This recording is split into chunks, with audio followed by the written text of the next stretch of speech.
Hey, Ron. Hey, Darren. Just getting ready to do this Schizoid watch along. I don't know how many we'll have. It looks like we got 7 in here right now. Um, I forgot to turn on my astronaut light back there. I may do that eventually, or I may just say forget it and just go ahead and do the stream without it. Oh, all right. John's already ready to go here. Avro, you say you can't see the links now. Hold on just a second. Let me put them back in the chat for you. I'll just go ahead and put both of them in here. Brandon, Steve just let me know that Brandon's coming back here, so I guess he's gonna hang out with me. Copy. I don't know, Afro, if you want to come in live, but if you do, I'm putting the StreamYard link on there as well. I am going to step away for just 1 second because I was popping me some popcorn, so I would have some popcorn during this lovely Klaus Kinski movie that we're just about to start watching. So let me step away for just 1 second.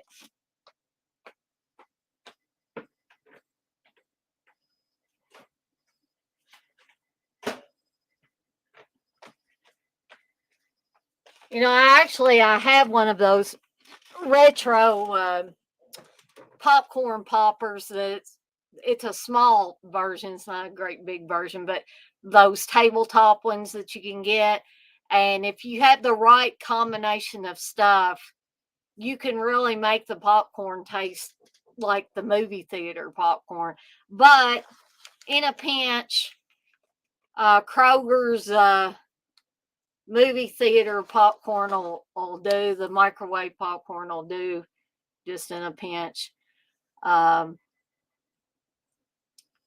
So Afro, you say this is one of the few movies in your collection that you don't have. Okay, gotcha. I just actually got not very long ago the 4K version of both X-Ray and Schizoid. Now, the version I found on YouTube, it looks a little bit rough, guys. So I don't think it's the 4K version. And I will tell everybody, Brandon's had a little bit of an upset stomach, and he's been having many accidents today. And I know Wes thinks that's hilarious. So hilarious that he's made a shirt or a design for a shirt on TeePublic. I think it may not be available on TeePublic yet, but he actually sent Steve the template or the prototype for it, and it it actually looks like Brandon. I think I just lost John. Hopefully he'll come back so I can add him. But anyways, there he is. He's back. I'm gonna have to hurry up and add him because he may disappear into the black hole of oblivion, and I won't be able to get him back. So anyway, the version that I found, I was talking about the Brandon design. I guess stay tuned if that's not on the Dead Pit TeePublic page. I'm sure it will be before long because I wouldn't think that Wes would waste his time creating a design that has a dog. It looks kind of like the does anybody remember those slush puppy drinks that you could get at like 7-Elevens? And there was a little convenience store and gas station back where I'm from that was called the Quick Pick. That's what we always called it. And you could get chicken and taters there. They used to have really good chicken and taters, but they had a slush puppy machine where I would go and get bubblegum slush puppies. I was addicted to those things. And this, I'm talking about when I was really young, and my dad would go um, to the elementary school in town, one of the elementary schools in town, and go play basketball on a certain night of the week. And I would go with him quite frequently, and he'd say, "Dana, do you want a slush puppy?" We'd stop at the Quick Pick before we went to the elementary school gym so he could play basketball. And Dad would always get me a bubblegum slush puppy. But anyway, that design looks like those slush puppy dogs on the slush puppy cups and the slush puppy machines. And it says Brandon had an accident, which is what I always say to try to be, nice about it. I don't want to say, you know, Brandon just shit in the floor. So I say Brandon had an accident. Uh, so keep a lookout for those if they aren't already on there. After you say nice, LOL, I need a popper and or micro bag. Yep, love that Kroger's. Most of the time I love Kroger's. The one real close to our house is kind of crappy. Because they run out of stuff all the time, and like there's, I hate to say this, but there's weird people in there all the time. I like to go to the more cleaned up Kroger's, which is in the Fern Creek area, than the one closest to our neighborhood. Um, well, actually, Darren, you say you need the Scream 6 popcorn bucket. Uh, I think Steve's got one of those suckers ordered, believe it or not. I don't know if he got it on eBay or what. I can't remember what, but he's got one coming at some point. Let's see. Afro, you say slush puppies rock better than a Slurpee. I would agree with that. I miss slush puppies. I don't see them around at stores anymore. Now you can get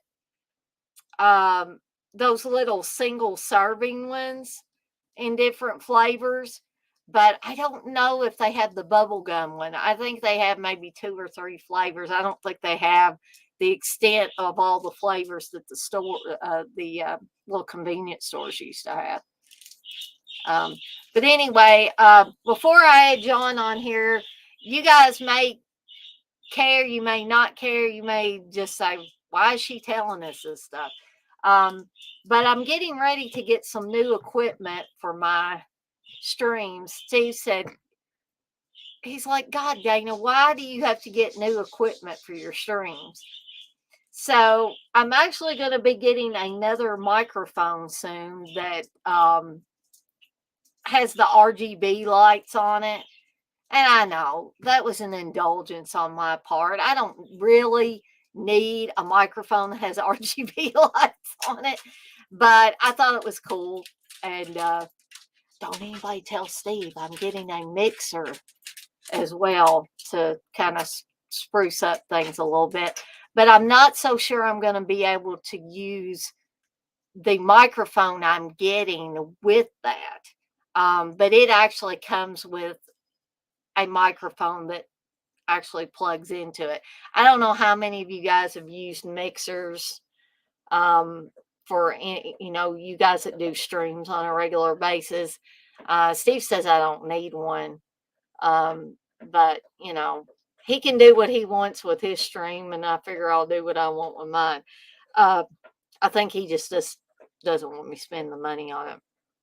But anyway, yes, Blair. Steve did have a show tonight. I mean, he had a watch along on Discord. Yeah, Ryan nailed it down. Dead Pit Discord stream.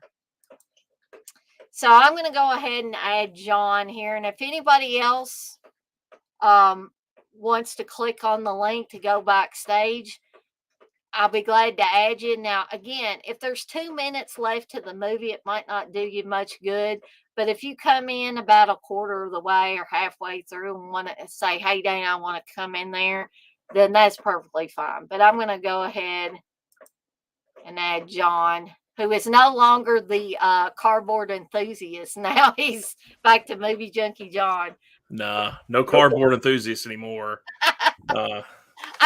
Speaking of that guy, David Gregory, Steve was listening to their podcast today while we were out and about. And I was like, oh, that's the dude that was calling people cardboard enthusiasts. And I said, he does act kind of pompous, and I think Steve looked at me kind of oddly, like, why are you complaining about it? And I was like, well, he does. He sounds kind of like full of himself a little bit, just the way he was talking about things. Oh yeah, that guy's I don't know. I don't really know them. Sorry, I'm kind of. There's too many things going on today. I'm getting over a cold, and then I just got this camera, and I'm trying to mess with it. It's a 4K Logitech. Oh, okay. So I'm trying to get that fixed. But yeah, that guy is I don't know, David Gregory. I don't really know him. I know that I think T-Shirt Joe's buds with him because I've seen them I've seen him on his Facebook comments and stuff. I mean, he may be a good guy, but he's kind of an ass on those streams. Yeah, I agree. Yeah, just listen to that podcast. If I was somebody that didn't know much about, these different companies and stuff, if I was just coming in and just listening, I'd be like, I don't know if I want to buy anything from those guys or not, because it sounded like on this particular podcast that they were it wasn't so much David Gregory as the other guy who was kind of talking about, and I don't know what the movie was now, but Criterion, I think, had put it out previously, maybe in DVD form. But, I'm a big fan of Criterion stuff. I think most of the time they do a good job. And it just sounded like they were kind of putting Criterion down for putting out a shitty product or something.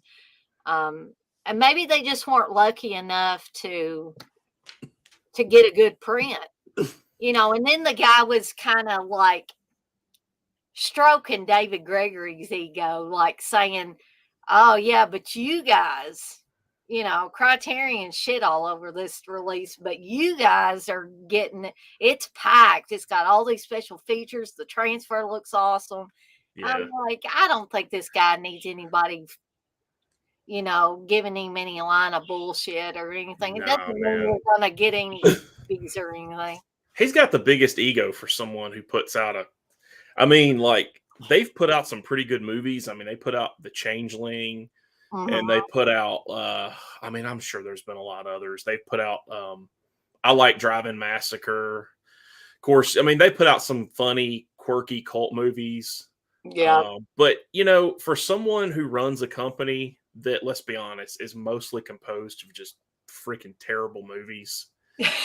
He's got the biggest ego. I would expect that kind of ego on maybe the guy who runs Arrow or Don May or somebody who's and they don't have that kind of ego. But he's acting like that he's putting out Casablanca or something. And I'm like, dude, you're putting out Birdemic. What are you bragging about? You can put out all these special features, but you're putting out movies that people didn't buy 20 years ago. Right. And you're just selling to people that will buy anything. So I don't know. I don't mind him it's not even that I mind them putting out those movies.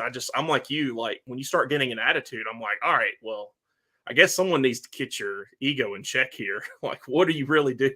And I'm like you too, John. It's not that I haven't, I like things like Drive-In Massacre, and I'm not saying I haven't bought anything from Severin because I have. I'm not gonna lie. Right. Yeah, for sure.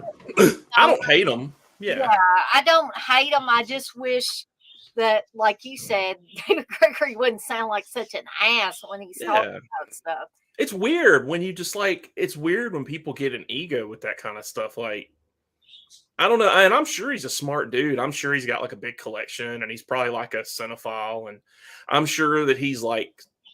I mean, I have no doubt when you get to that point working for a company like that, you got to know what you're doing. But Mhm. like, dude, like, look in the mirror. Like, you literally put out the Caligula box set. Like, what the hell do you think you're putting out here? I mean, Exactly. I don't know. Uh, No offense to Severin collectors. I'm not trying to, or no, you and know, I don't want to be a hypocrite either here, and that's why I said, yeah, I have bought some things from them. I mean, Drive-In Massacre. I'm like John. I love as bad yeah, as that movie is. yeah, I still get some enjoyment out of it. I yeah. mean, It's how fun. could you not get enjoyment out of something that, yeah, it was marketed for a drive-in crowd, and that last little bit of it um, was really aimed at a drive-in audience. Right. It was meant to spook a drive-in audience, kind of Mhm. goose them a little bit, but I still think it works. And Yeah, yeah. and did you know, John? You might already know, but the girl or woman who played, what was her name on The Hills Have Eyes? The good one out of that crazy clan. Was it Ruby? Ruby. Ruby was the one that helps them out at the end. Um, Yeah. And so she jumps over the yeah. so that same actress played the woman in the car with the guy that he was wanting to watch the movie and she was wanting to have sex one last time in the car. They were Yeah. talking about getting married and all that stuff. Uh-huh. And he gets the big shot of him getting his head cut off whenever he's trying to reach for the speaker and she's pulling on him and stuff and then but that's Ruby. Yeah. So I didn't know how many people knew that. I didn't know it for a long time, and then I was like, "Oh yeah, that is her." And Janice Blythe, there's her name. yeah, Janice Blythe, who Yeah. actually I should have went up and met her Hmm. because I wanted to talk to her about Drive-In Massacre. I just wondered how many people that weekend at Scarefest talked to her about Drive-In Massacre. Probably Right. not too many because she was right. Her table was right beside Michael Berryman's. Oh, And nice. so Okay. I went up to Michael Berryman and met him, and I should have just hopped on over to her line. It wouldn't have been that hard and talked to her too. But And then you got Buck Flower at the end of that movie. He's oh my always God. great. You know, And, he was the reason he was because I was watching the behind the scenes. He got the main guy, one of the main guys in the movie, one of the cops. I forget his name. They were buds.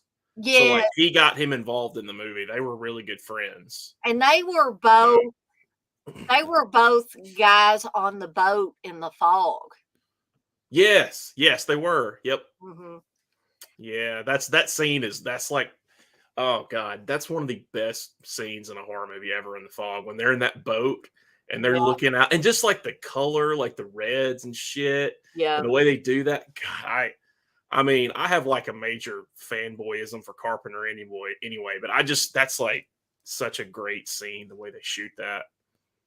And me and Uncle Bill were actually talking the other night when he hopped on my stream a little bit, talking about Buck Flower being in the fog, and we were talking Mhm. about the fact that that was probably one of the only roles where he wasn't playing like a homeless dude A or crazy person. a crazy person. Yeah, because Buck Flower made a career of playing those roles. I mean, Mhm. literally. So that's the only role really that I can remember that he he didn't play some kind of weird crazy person, homeless person, bum, whatever you want to, hobo, whatever you want to call him. He did literally make a career for himself playing those kind He of roles. he must have been good buds with John Carpenter because he was in a lot of his movies. Like Yeah, they they must have been friends. But yeah, like they live. Yeah, he's the homeless guy, and then at the end, he's like the rich guy in the tux, which is hilarious. yeah, And I then laugh at that. yeah, Escape from New York, and then he's in the fog, And I don't know. I'm trying to think. I don't think he was in Prince of Darkness. Of course, he's in Back to the Future. That's probably the biggest movie he's in is Back to the Future because he's the I forget his name in Back to the Future. He's the guy who's asleep on the bench when Yeah. the DeLorean comes back through. Because Marty names him in either one or two. He says his name. He sees him and he's like happy to see him. I forget his character's name, but that's probably his biggest role of a movie, I would say. And what Buck Flower was also in that is a John Carpenter joint, pretty much, is Body Bags. And that's why Yeah. Bill and I were talking about it in the first place, because I said, wasn't Buck Flower on there? Wasn't he like a homeless person that had to use I got to use the restroom. The key to the restroom at this gas station. That's hilarious. I love that guy. So let's see. Hey, TJ. Oh, yeah. TJ reminded me that Janice Blythe was also in The Incredible Melting Man. Mm-hmm. Oh, that's a bummer, Darren. You say someone said Michael Berryman got Parkinson's. Oh, that's sad, man. TJ, you say love Buck Flowers as the janitor and sorority babes in the slime ball bowler. Yes, he was. He got stuck in the closet during the majority of that movie. Yeah, I haven't seen that. I've heard about it though. I've never watched it. Oh, really? Yeah. If you like, Linnea Quigley doesn't get naked in it, but she's in it. But you get to see plenty of Michelle Bauer. If you're, you guys are fans of Michelle Bauer and her, as Joe Bob would say, two enormous talents. You can definitely see a lot of her naked form grinding on these college guys, or they're supposed to be college guys in this movie. Is it a full moon movie or is it Trauma? Golly, it's one of those. I can't remember. It may be full moon, but I wouldn't swear to it. But I like it. I'm not, as I always say, I'm not a guy and I'm not a lesbian. So that kind of stuff doesn't really, the nudity and stuff doesn't really do anything for me. Right. But, I love Linnea Quigley, and Linnea Quigley's gotten naked in plenty of stuff.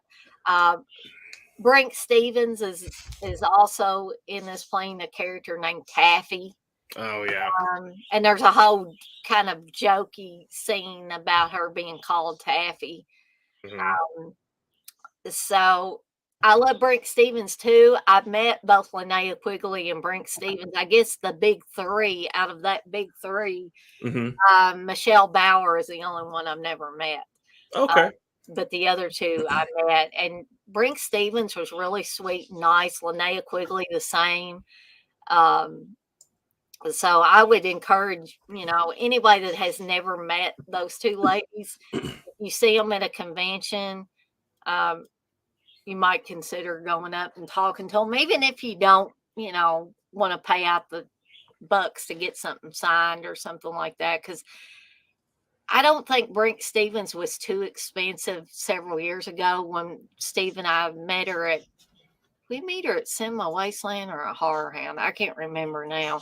Yeah. But, they all start to run together after a while. Yeah, for sure. I don't think I've seen. No, okay. Linnea Quigley was at a convention years ago that my friends were at, and it was like one they started. They only did one of them, but she was there. I didn't meet her, but I remember she was there. So I've actually got to watch 2 Trauma movies later for a podcast. Oh, wow. We're some girl. It's like I don't know. It's some random new Trauma movies. We have to talk to her. I forget what they're even called, but. Well, I had the, and you guys can probably tell. And Dirk, if you're in here and just not chatting, please don't take offense at this. But the unique pleasure of rewatching Gestapo's Last Orgy last night with Steve in preparation for the podcast tomorrow. This was Dirk's pick too. So. Oh gosh. And I was like, yeah, I'll talk more about it tomorrow. I don't want to, say too much about it on here, but there were a couple of scenes in that where I was like, I like horror and exploitation as much as the next person, but this is even a little too much for me. What is this film? God, Is it Nazi exploitation? I yeah. haven't seen it, but I figure okay. Kind of like Isla She-Wolf for the SS, like that kind of I stuff. mean, Or Ilsa, I forget always how to pronounce that. Yeah. I'm not big into that genre, that kind of stuff either. I get it, but I don't never really I've seen some of that stuff, but like I don't I guess it's, particularly you usually know, rewatch them. out of curiosity, back before I actually seen any Nazi exploitation movies, I was curious naturally and thought, I'll maybe look at a couple of them, but it never really was my cup of tea. And to each his own. If that's the kind of Yeah. movie you like, Yeah. I don't have a problem with it at all. And you guys can probably hear Steve saying, "Yeah," back there. But I don't know what he's doing in the kitchen. But I anyway, I'm kind of getting a little bit soft in my old age. I don't know. I had to rewatch Terrifier for a podcast recently too. mm, And I thought to myself before watching it, I was like, I'm gonna have a different opinion on this movie. I'm gonna like it, and I watched it, and I watched it, and I was like, fuck. It's just like the what I same feeling I had before, but I can appreciate it. But it's just like I think I don't know what it is. I just as I've gotten older, I get less and less interested in that shock value shit. oh, Not that I can't watch it, I just don't get anything from it anymore. I think when I was right. 23, like I like that August Underground and all that crazy shit, like See, that I've was never cool. seen any But August Underground stuff, and Steve told me years ago, you don't need to, Dana. You don't need. yeah, I'd prefer like my friend TJ, we were joking about it. I'd rather just watch like old school and like even like Hammer and stuff. Like I just don't. I don't know. I like horror movies and violent horror movies, but like when it's like so brutal that I don't know. There's like a point now with me where I just can't. I don't enjoy watching some of that stuff anymore. It's just like it's like a chore, you know. I'm sure that's shocking. I mean, I'm sure a lot of people still love watching that stuff. But like even like that Cat 3 stuff Steve was showing, like I was watching clips of that, I was like, whew. It's like I don't want to watch this. I don't know. I can't believe he even tried to show that one. It's not even really like violent, the Cat 3. The Cat 3, it's more just like the crazy rape stuff. That's usually what it is. Like because like that Red to Kill, it's Hmm. not really that violent. It's just a lot of rape. Yeah. It's And kind of hard to it watch. concerns me a little bit that Steve, really it does at times. It concerns me that he's into that many movies that have rape in 'em. Now, Right. I'm not saying that I haven't watched I Spit on Your Grave several Sure. times, Last House on the Left several times, um, Yeah, yeah, yeah. things like that. But the thing about those Well, movies, they're actually movies. yeah, they're and there's usually some kind of revenge that these people that did these horrible things get their just desserts. It's women power pretty much, Yeah. like, especially with I Spit on Your Grave. This woman is brutally raped multiple times about 20 minutes into the movie, and that rape, the multiple rapes go on, and the Yeah. degradation and stuff goes on for another 20 or some odd minutes. And you keep thinking, Yeah. the first time you watch it, you keep thinking, okay, it's over now. I'm good. No, it's not over. She makes it back to the house and they're there.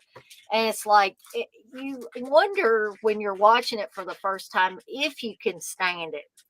Right. Or, Yeah. It's hard. I mean, it's all fiction though. It's all just fiction. I mean, it's not. I don't fault anyone for what they like, but it's some things just preference. Like it's harder to watch. I mean, like the worst I can still think of is that movie Irreversible, that French oh, movie with yeah. Monica Bellucci. That's pretty hard to watch. That's Yeah. probably like the hardest one I can think of to like get through. But I mean, I just don't get anything from that. That's really for me. I just don't get anything from it. Like that extreme shock and that extreme category. It doesn't do anything for me. It's kind of like watching a car wreck. You can look at it once, but after a second time, you're like, okay. I don't know. And I think it's just getting older too. As I've gotten older, my interests change and like I start to look for different things. But because I can tell you, when I was 21, 22, yeah, I absolutely Oh my gosh, I would seek that stuff out because oh yeah, what was it? So much notoriety to it. What was that site that was the crazy shit where you would see like dead people? Oh God, you would see like. Oh, I know what you're talking about, but I can't. Yeah, I used to go to that all the time, and I would look at like if I heard about an extreme movie, I would look it up. Like that August Underground stuff, I would look it up, or any of those French horror films, I would be like, "Oh, I've got to see this." Now, for me, I'll watch it, but even Terrifier too. Like that's not even the worst violence ever, but like that scene where he's in the room and he's killing the girl and pouring acid on her. I fast forwarded through it. Like this past time, I was like, mm-mm. Yeah, I don't want to go through this again. I was like, I'm okay. Nope. And I get it. If people think that's like a wussy thing to do, I don't care. I just at my age, I'm like, I ain't got time for that shit. I don't watch it. Well, and I still like my Fulci stuff. Yeah, of course. Like my Argento stuff. Oh, that's great. Yeah, there's nothing wrong with that. I don't think I'm gonna lose my taste for that. No. But stuff like you probably remember when I was talking about Faces of Death and Traces of Death. Yeah, and I still haven't went through all those because I'm scared to go. Rough. The Faces of Death is one thing. Mm-hmm. The Traces of Death, I'm scared to see where they would go with those others because the whole Bud Dwyer thing was what really, really disturbed me. I had never seen anything like that, and I don't ever want to see it again. It's bad. It's really bad because that guy, that was not fake. No, that was he killed himself in front of news people and other, journalists and anybody that was unlucky enough to be watching this press conference live. I think about children or something that had to live with that all their lives if they were unlucky enough to see that. Because sometimes parents, they want to be present in their kids' lives, but they don't expect that some guy's going to blow his brains out on national television. You just don't think about that kind of stuff. My parents wouldn't have thought about it. Yeah, it's really. I remember that stuff back in the day when I was a kid, and there was of course there's Traces of Death, Faces of Death, and then that stuff just. It's like one of those things where you want to do it because you're curious, but I can guarantee you, like there's a guy on YouTube, Cinestalker, Danny. He's a cool guy. I like him a lot. He's Friends of Wet Movie. Good channel. Y'all should check him out. He watches like those things sometimes, like reviews them. Like he'll review like the cartel videos and stuff, the crazy ones. And I'm always like, dude, like don't do it. Like, cause he'll review it, and then afterwards he's just like, oh, I just feel so bad. And I'm like, it's not worth it. Like, I promise, real death is not worth it. What you're seeing in a movie is a movie. Like, that's a movie. Don't watch someone really kill themselves. It's not worth it. It's a lot easier to be able to relax after you've seen a Fulci film, for instance, because that's all fake. Yeah. Even if there's a suicide or something in these movies, you still know it's fake. Right. But I wish, because the Traces of Death thing still haunts me now. I'm surprised that I could even go back and watch that first one. And I sat through the Bud Dwyer suicide on camera again. But I'll tell you, the first time I watched it and I did not know that was in there, I just thought it was going to be another Faces of Death type of thing. So I Right. put this thing in there, and I'm watching this stuff, and it just gets darker and darker and darker, and then all of a sudden, Bud Dwyer's on the screen, blowing his brains out. I mean, Yeah. slumping back against the wall. Blood is running out of his nose and mouth, and everybody is screaming. And this guy's trying to calm everybody down, and then you hear this guy, Jesus Christ, and he's Right. trying. I guess he's trying to block Bud Dwyer's body behind him because he keeps stepping in front. But you can, it's bad. So if you've never seen Traces of Death, guys, I warn you now, you might not want to. Yeah, Ron, I don't fault any, like I said, the Cat 3 stuff, I don't fault anyone for watching it. I love the like classic Asian horror, like like Old Boy, stuff like that. I love that stuff. I love Battle Royale. I love Oh, I original love Battle Ju-on. Royale. What do you call it? What's the one with the girl where she's the guy's like doing the dating things, and the girl comes in with the wire. I forget the name of it. Audition. Audition, yeah. That's Yeah, a great one. I mean, all those are great. I it's just can't go for really like, twisted.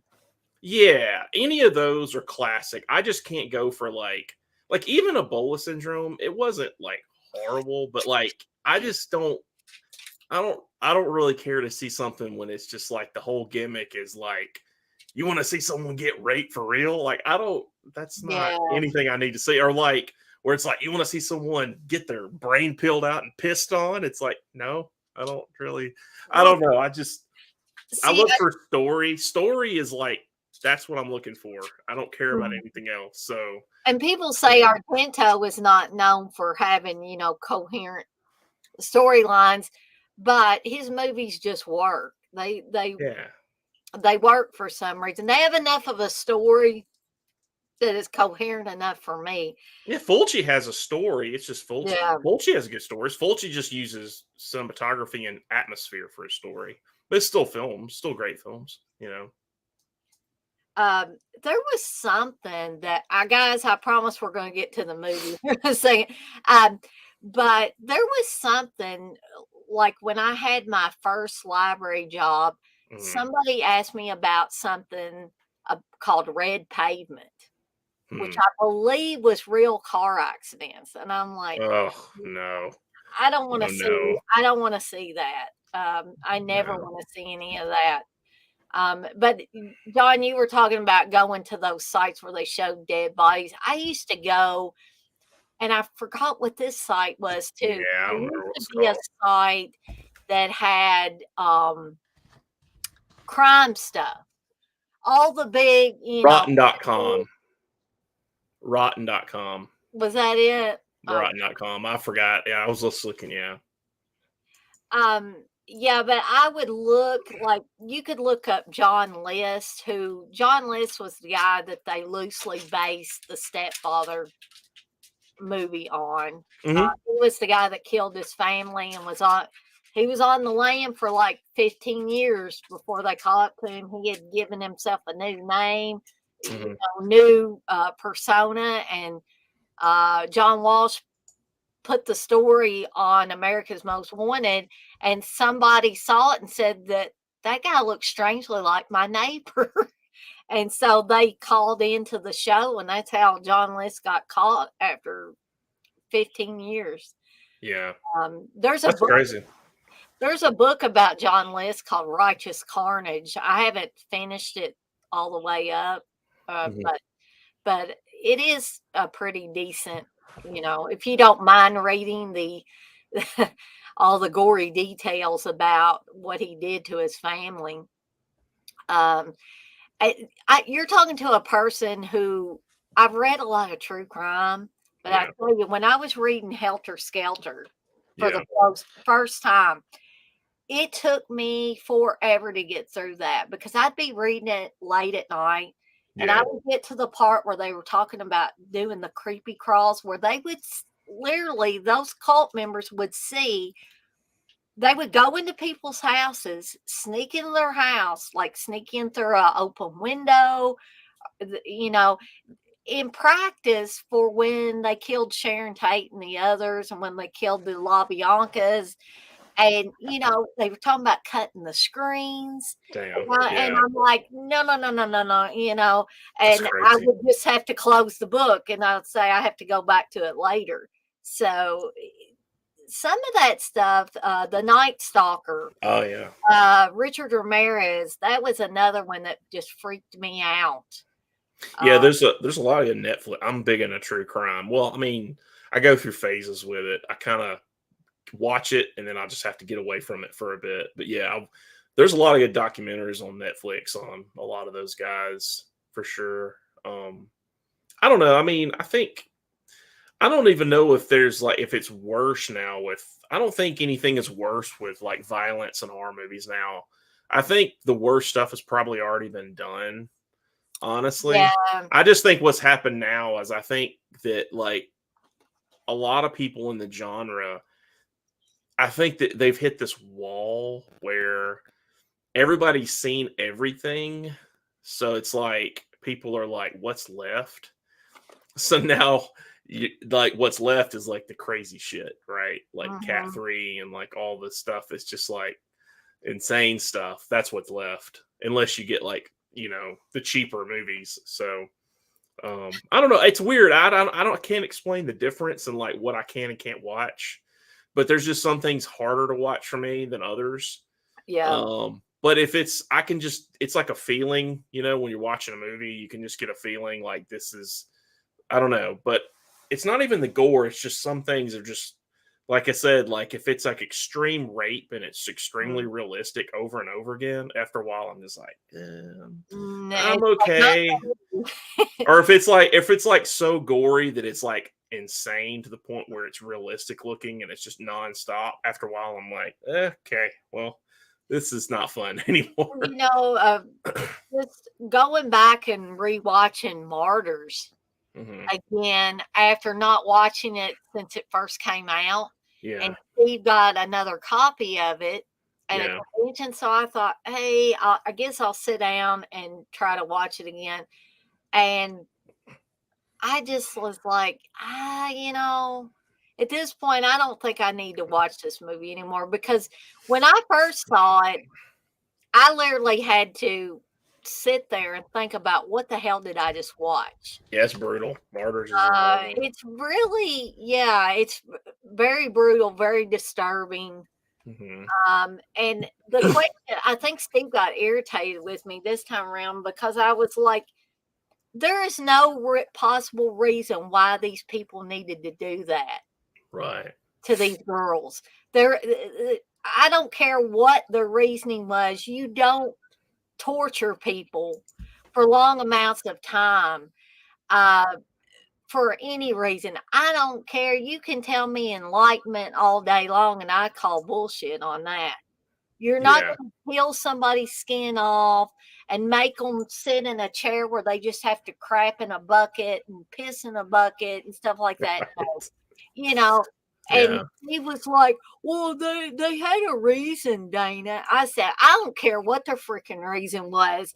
That is not right." And I know it was all fake, but Yeah. just the thought of it, the thought of anybody having the idea, "Oh, let's torture a young girl for a long time and we'll get enlightenment. We'll get to see God," or whatever they were Yeah. trying to do.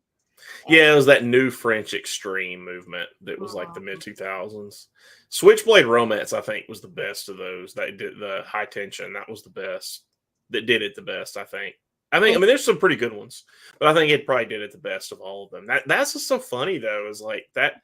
That was kind of the peak of that, and then it went away, and then I think Terrifier kind of brought a little bit of that back, yeah, like with the it violence. did. Although Terrifier really, even though it is violent, there's also like a silliness to it. Like with some of Mhm. the scenes, they're kind of I don't want to say tongue in cheek, but it is kind of having fun, you The know.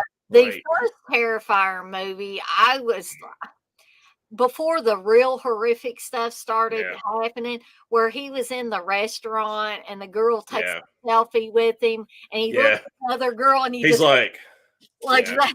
I was like, I was just dying Well, because I give them props. I mean, I know my friend TJ, we reviewed it and he hated it. He was like just taking a shit on that movie. He was like, I mean, he cut the best promo I've ever heard on a movie. I was laughing so hard.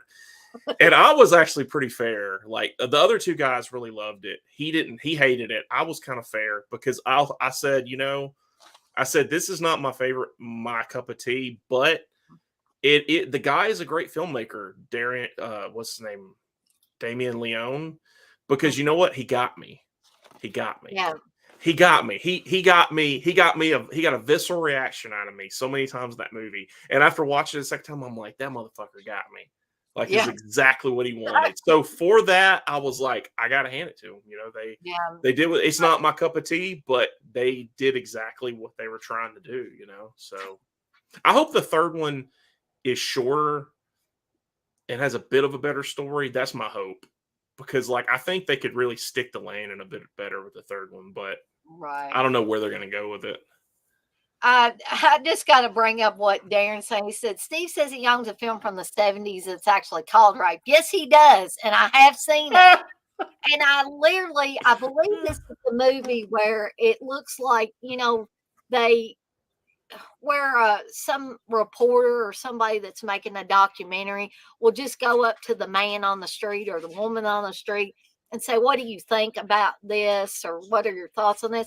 They actually would go up to people. It looked like they were going up to people on the street and saying, what do you think of rape?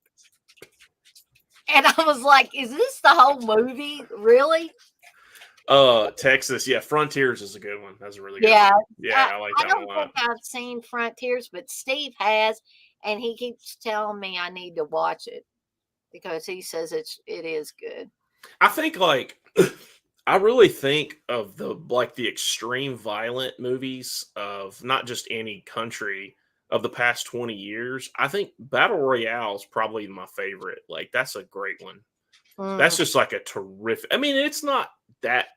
I don't know. I haven't seen it in a while. I don't think it's as bad violent wise as some movies, but uh-huh. that's just such a terrific film. Like it's so underrated. And Hunger Games just ripped it off. Like Hunger Games totally John, ripped that I movie am off. so glad you said that. I am so glad you said that because Steve, Steve, and a few other people have gotten pissed off at me for saying that. But you are right, and it ripped it Yeah, off in a bad way too, in yeah. my opinion. So don't anybody throw anything at me or throw anything at the screen because I said that. And like Steve's like Hunger Games is good. I said, Steve, you know what Hunger Games is? It's for young adults. It's for Right. teens. Uh, I feel like telling him, grow up a little bit, grow a pair, and watch the real movie because he's got Battle Royale. Um, and he wants to talk about this movie being good. There's a really cool one too, an Asian horror movie that's like it's about this unseen force that's like cutting people in half, these kids on a bus. I don't Oh, know if it's called Ghost. I don't remember the name of it. I asked Steve once and he remembered it because I saw it once on a stream. It was like another stream I used to watch years ago, and I don't remember the name of it, but basically there's these Asian kids and they're on a school bus and this force comes through and like decapitates some of them, and then they go to the school. It's crazy, but I forget the name of it. It was really good. I just can't think of the name I'll of have it. to ask But Steve yeah. about that one. He probably knows. Asian horror, there's a lot of really great Asian horror. I think I love The Ring.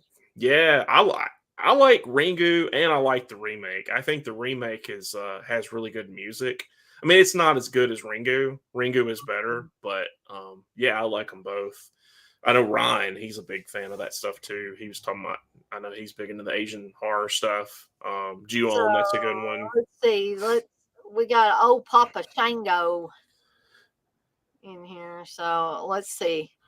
Let's go ahead. It's old Papa Shango Jaws. That's who it is. For a one-time appearance, old Papa Shango Jaws is here. So it's almost 8 o'clock, so I love having the discussion with John. I always love having discussions with old Curly Jaws as well. But if we don't get this movie started, this energy drink's not going to hold. My ghost energy drink probably not going to hold out long enough. So is everybody? I'm never even. I don't even know what the movie we're watching. I just hopped on. I was high as fuck. You know, I'm just like, oh, Dana's streamed tonight. Let's see what's going on. So what's the movie tonight? Fuck, I don't even know what we're watching. It's Schizoid from 1980, starring Klaus Kinski. I've never seen it. Is it on YouTube? Yeah, actually, I can put that link back in the stream. Hold on, or the chat. I mean, I watched it like 3 or 4 weeks ago. Actually, randomly, it was on Amazon Prime because I had a free trial. I finally, because I had watched it once and then I watched it again. So it's good. It's kind of random. You were showing it too. I was like, oh yeah, I just watched this recently. So I'm using the YouTube version because I'm such a lazy ass. I don't want to like get my Blu-ray and hook up the drive to my computer and all that. Mm-hmm. So I have got my version queued up to the Canon Group Inc. Presents, and it's got the little Canon logo at the top. Mm-hmm. So I'll give everybody that is gonna watch along with us. And right at that point, we lost a couple of people that were like 13, and now we're down to 11. And I'm sure like a couple of those are John and old Curly Jaws as well. But I'm seeing the green golf tee rank video library. Okay. And then I'm going to pause it on the Canon. The Canon Group, yeah, because after the rank video library. Now, again, I'm going to warn everybody that's watching this version. This is definitely, I don't even think this is like a Blu-ray version. I think this might be possibly a VHS DVD rip. But, you know, I sometimes wait too long to try to get these streams, and I didn't want to bug John and say, hey, John, you want to see if we can find a 4K or a high def version. So this one might be a little blurry, but I kind of tried to scan through it to make sure it wasn't that. Sometimes when they put these movies on there to prevent copyright strikes or prevent them from being taken down, they will do things like reverse the film, turn it upside down, slow the dialogue way down like they did with My Bloody Valentine, where it sounds like they're on Quaaludes. That was bad. Make it really small, and then you've got bubbles or something going on in the background of it. And that's not the optimal way to watch it. So I always try to find a version and scan through it. Oh, and also make sure it's not cut. Because we discovered with the Don't Open Till Christmas, all the versions we were finding on YouTube were cut. Yeah. And it's like, what the heck? You know, it would pop from a scene where you thought you were going to get this kill, and then all of a sudden, nothing or not much of anything. Yeah, I watched that. I watched the Joe Bob one of that one. That movie, Don't Open to Christmas. It's all right. I didn't love it. It's okay. It's kind of funny at top parts. I was like, my friend and I was watching, we were chatting, and we were just kind of doing running commentary on it through chat. It's a fun, it's like a, interesting Christmas slasher. Kind of plays homage to a lot of different horror movies, though, with the way they shoot it. So, TJ, actually, we haven't started the movie yet. We're still froze on the Canon logo. So, Curly Jaws, did you get the link? I'm trying to get it on my TV, and it's being a pain in the ass. Well, I'll give you a couple of minutes, see if we can get it. Bug-eyed Betty's in the chat. Yeah, I was like, this is the first time Bug-eyed Betty's ever been in my stream. I swear, I wonder who that actually is. Like, you know, there's somebody in the community doing all those. I just don't know who it is. I really have no idea. I don't either. Because I would bet whoever's doing that is also the same person that does like gay actor Michael Douglas and Scott Steiner, and like I bet it's like one person doing all of them. So I got to put this here. Texas says Bug-eyed Betty. Garrett is probably at Best Buy dreaming about you. And then the Painesville Hottie, that's another one. That's always funny. Oh yeah, yeah. I haven't had them in my streams either. So. The one that makes me laugh is Dennis Weaver's missing tooth. That's like such a deep cut. It's like Dennis Weaver. What the hell? TJ says, always prepare and professional here. Ha ha. Kidding. TJ, you're not going to come on with us tonight? Oh my gosh, what happened to Curly Jaws? I'm still here. Okay, you're like, I thought something was, I hadn't been drinking any alcohol tonight, so I was like, what the heck? I'm good whenever, though. I got it queued up whenever. All right. So, Curly Jaws, did you get it working on your I think so. Well, okay. Maybe. Okay. So I'm going to go ahead and do the 3, 2, 1, and then we'll press play because I haven't heard anybody screaming or seen anybody screaming in the chat. No, don't. So 3, 2, 1, press play. Cool. Oops, and I'm going to mute my sound, but that doesn't mean everybody on the stream with me has to mute their sound. But I've seen this movie so many damn times that I don't need the dialogue. Klaus Kinski. And the Oh, I got it now. Craig Lawson. I've never seen this movie, so this is a first. Well, I'm going to be curious to see what you think. And Donna Wilkes. This is like one of the only movies where Klaus Kinski, well, I'm not gonna say that, but I'll just say he's not insane. Well, he is insane, but he doesn't, you know, he's supposed to not be insane in this movie. And Christopher Lloyd, guys. Yeah. Oh, Dana, I ended up cutting my hair. Oh, what did you have to do it because hey, it looks good. Did you get a beard trim and stuff too? No, just the hair. Okay. Well, it looks really good. Yeah, after the incident, I'm just like, yeah, I'm not trying to do that again.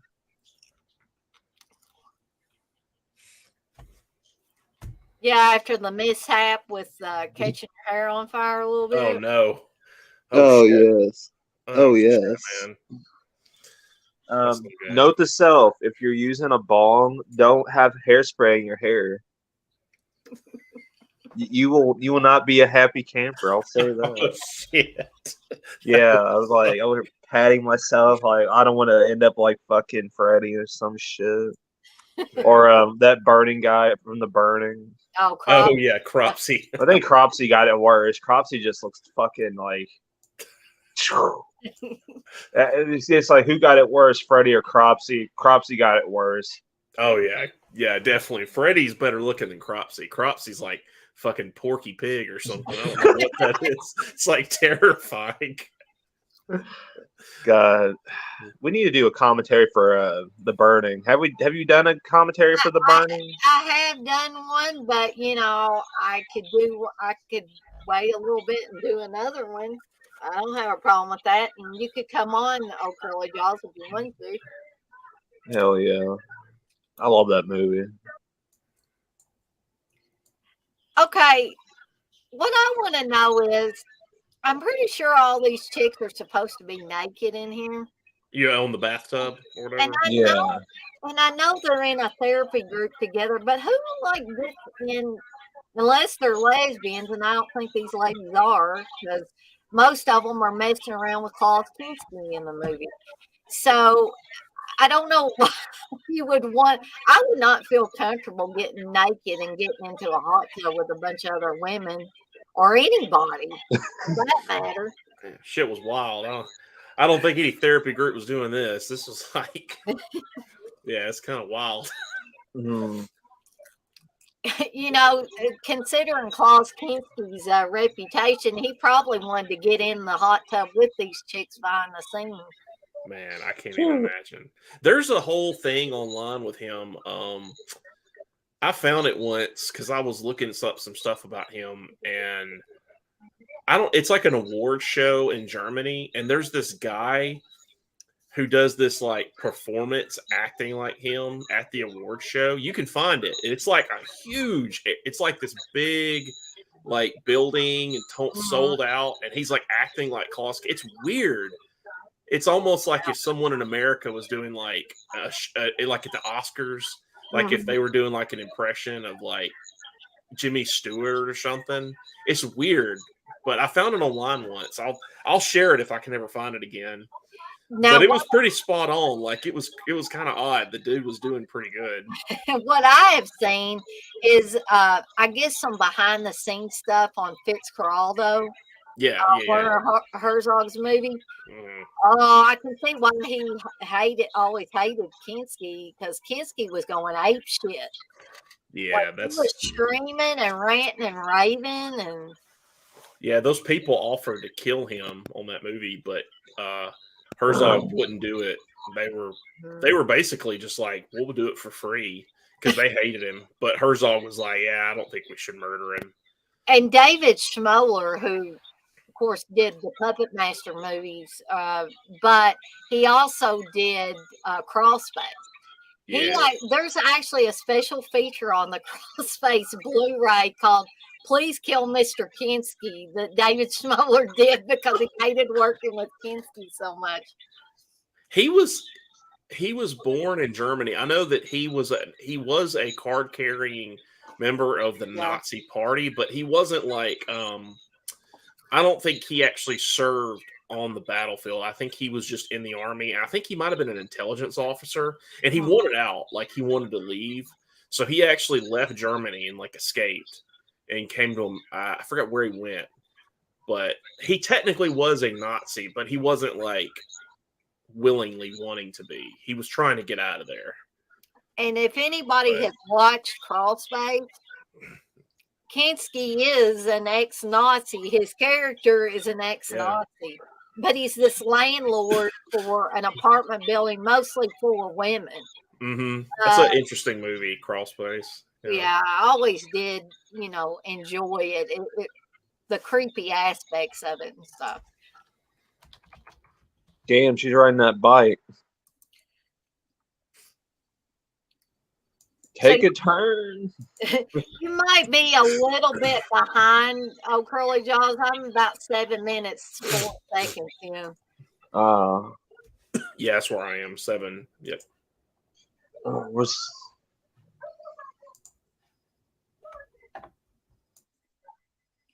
There's also some stuff online. There's a lot of stuff. You can go down the Kinski rabbit hole. Like, there's a lot of these YouTube videos where people were trying to interview him in the 80s.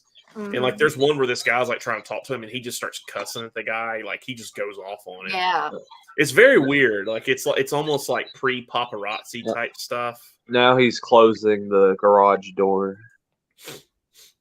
And Werner Herzog is a fascinating. I think you're about right now, Curly. All right, now she's getting stabbed. Well, you might be a little bit ahead because we're. Yeah, she's running right now into the barn. She's running. And we're seeing the feet of the killer coming. All right, yeah, she's running. Okay, I'm good. It's really kind of obvious. I'm not spoiling anything here, but it's really obvious to figure out who the killer is. And I can't believe the first time I saw this, I didn't realize who the killer was. Yeah, I knew just because I'd remembered it from long ago, but Mm. yeah, they don't hide it very well. And I guess they're trying to be like more like a Jallo with that, Mhm. showing the hands and the dark outfit and And the scissors. yeah. Yeah, Werner Herzog, if y'all watch The Mandalorian, he's in season 1. He's the old man, like the guy that's like wanting the Oh. Grogu. Mhm. He's the guy at the beginning. He does great in it. It was like a perfect role for him. But I remember when I was watching it, my friend is a big Star Wars fan, but he doesn't know Werner Herzog. He just doesn't know that like a lot of that stuff. And he messaged me. He goes, "Who the fuck is this old guy? He's great." And I was like, "Yeah, that's Werner Herzog." I was like, "He's like a classic director. He's done a lot of interesting stuff." So Darren was telling me the last time I was talking about Donna Wilkes in this movie and the creepy scenes between her and Klaus Kinski, because Klaus Kinski is supposed to be her father in this movie. And some of the scenes where he's just outside the bathroom where she's naked. But Darren was telling me, I think it was Darren, the last time I was talking about it, that Kinski was actually having an affair with Donna Wilkes, like behind the scenes. Wow, that's so weird. Mhm. That's so weird. Because she was born, let's see, 1959. And let's see when he was born, Klaus Kinski. He was born in 1926. That's what I was thinking. 33 years difference.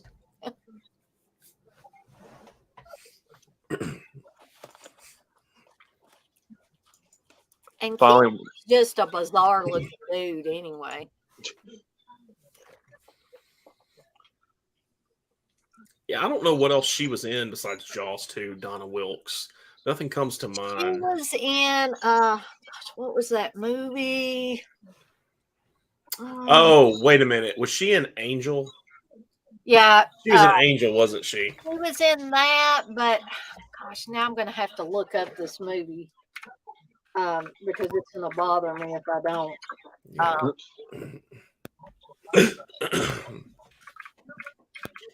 Yeah, angel. Yep.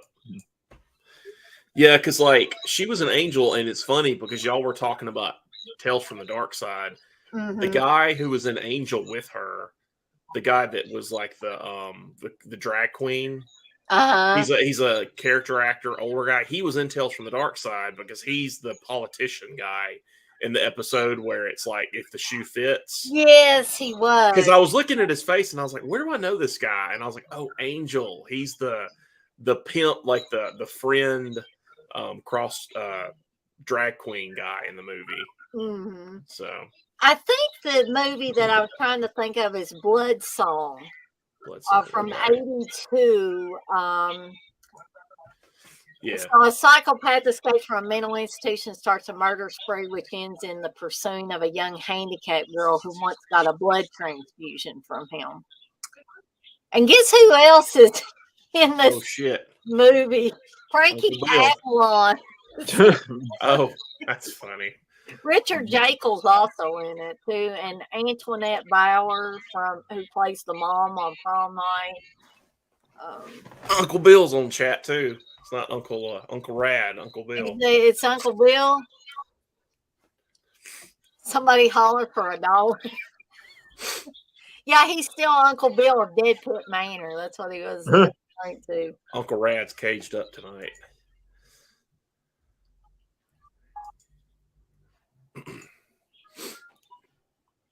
So here's the scene I was talking about. One of the scenes where it's just, it's so cringy. Yeah. I mean, I hate saying this about someone, but like he is just such a weird looking dude. Like his face, I don't know if it's just like the genetics or what. Like he's just got a very bony, like odd looking facial structure, you know. His face looks made out of clay.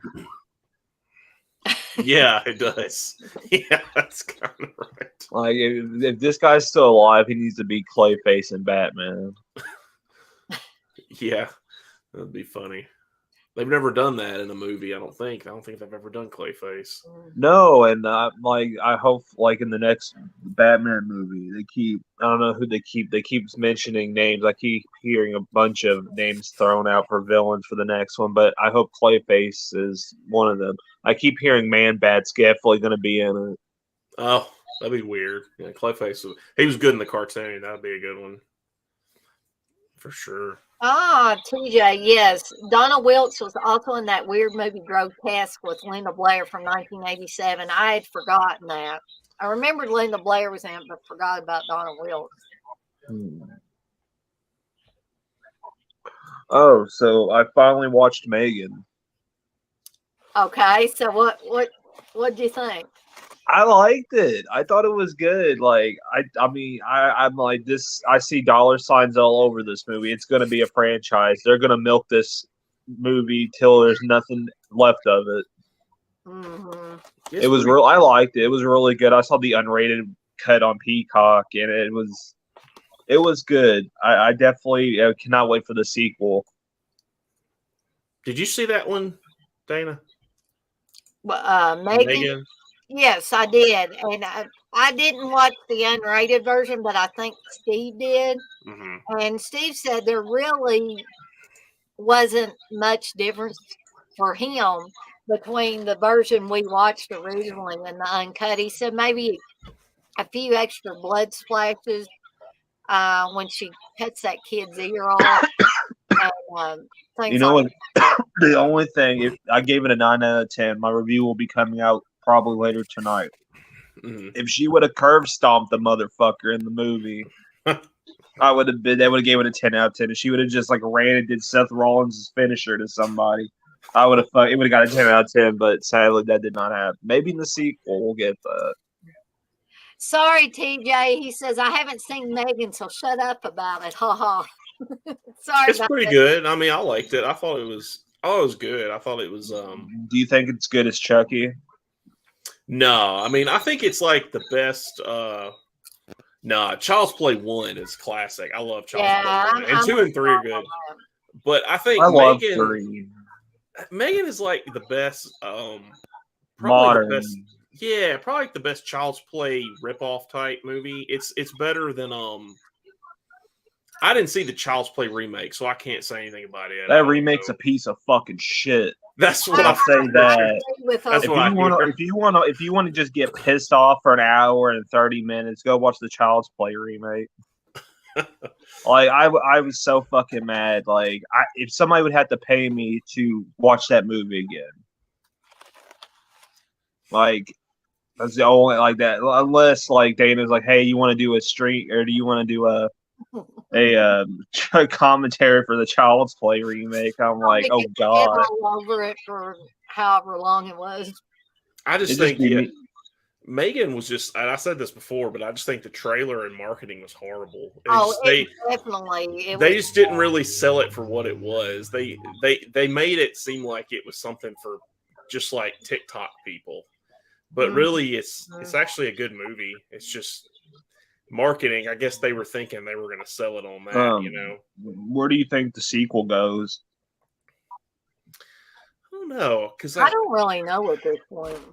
Yeah, I would say they're probably. I don't want to. Well, I guess TJ hadn't seen it. I don't want to spoil anything, but it'll be interesting. Oh yeah, it's definitely better than Dolly Dearest, TJ. Yes, it's definitely better than Dolly Dearest. CK told me to watch Dolly Dearest, so I need to check that out.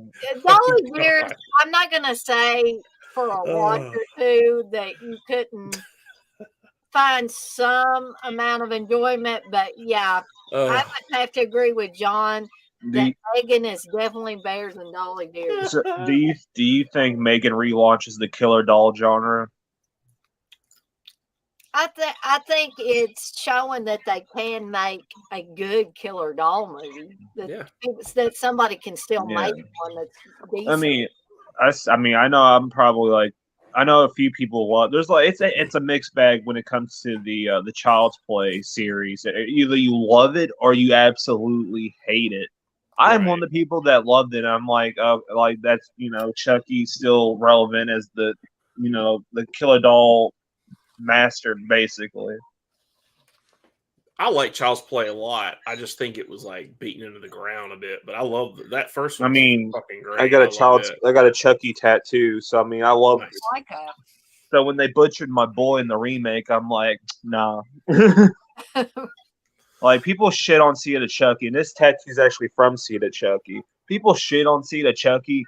Go watch the Child's Play remake and tell me, then come back to me and say which one is worse. I haven't seen the show, and I've heard like mixed stuff on it. The only thing about the show that was weird that I heard was like that Chucky was like kind of nice to some people in the movie and like compassionate. Mhm. And I that was kind of weird to hear, just because like Oh, that's are you talking about the movie, the remake, or the show? the show, like, well, a friend of mine watched it, and he was talking about how Chucky's like he's kind of like evolved, right? And Oh, like yeah. and he's a little more understanding, which Yeah. is kind of strange, just because Charles Lee Ray in the originals was just a Mhm. fucking psychopath. Like he had no empathy. He was just like all about. I mean, yeah. I'll give the show credit. Like it, at least it's like, oh, maybe Chucky doesn't always got to be killing and all that. Which I'm like, all right, that's cool. Like I like. There's even a thing where Chucky's like talking to this gay kid, and he's like, "Hey, I got a queer kid myself." Hell, And see, then- yeah, and say I need to watch it because I'm curious. I just want to. It's weird to me because I wonder if like that was just like part of the story, or if that was just them trying to take a different angle with it. Like I don't really care.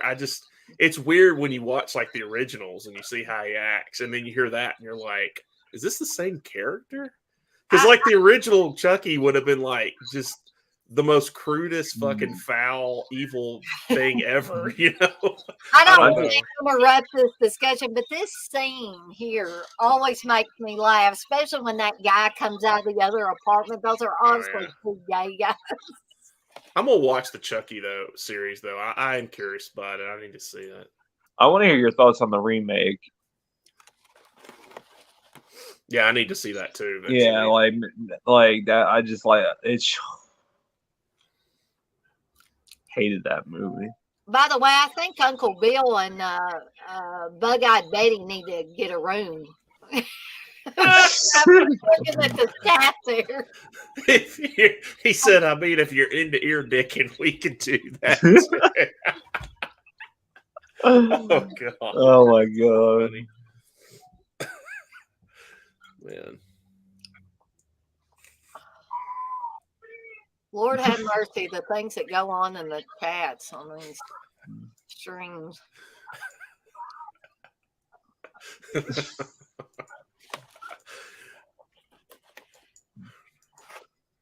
So Klaus Kinski also, the character does some weird things, just like, why does he call her up? Why does he call Mariana Hill's character up and then doesn't say anything? And then, like a few scenes later, they're like having dinner together. Yeah, I don't know. That's kind of weird.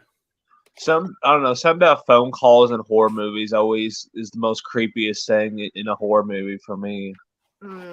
Definitely, it can be. Especially, there's a movie, I can't think of the name of it right now, for the life of me. But there's a scene in the movie where when the killer is on the phone with them, and he's like, "Have you checked the children?" When a stranger calls. Mm-hmm. That movie is fucking terrifying. It is. It is. That is. Have you checked in the voice? Have you checked the children? And knowing that, and oh my God, that's just fucking. And knowing they like they're dead, you already know they're dead. Right. Or not knowing that they're already, it's just that's terrifying. The sequel to that is weird too, because it's like the sequel has got this guy who's like he has like ventriloquist dummies, and he can like camouflage himself into walls and shit. I don't know if y'all have seen the sequel to that. It's very odd. With Bill Sholin in it.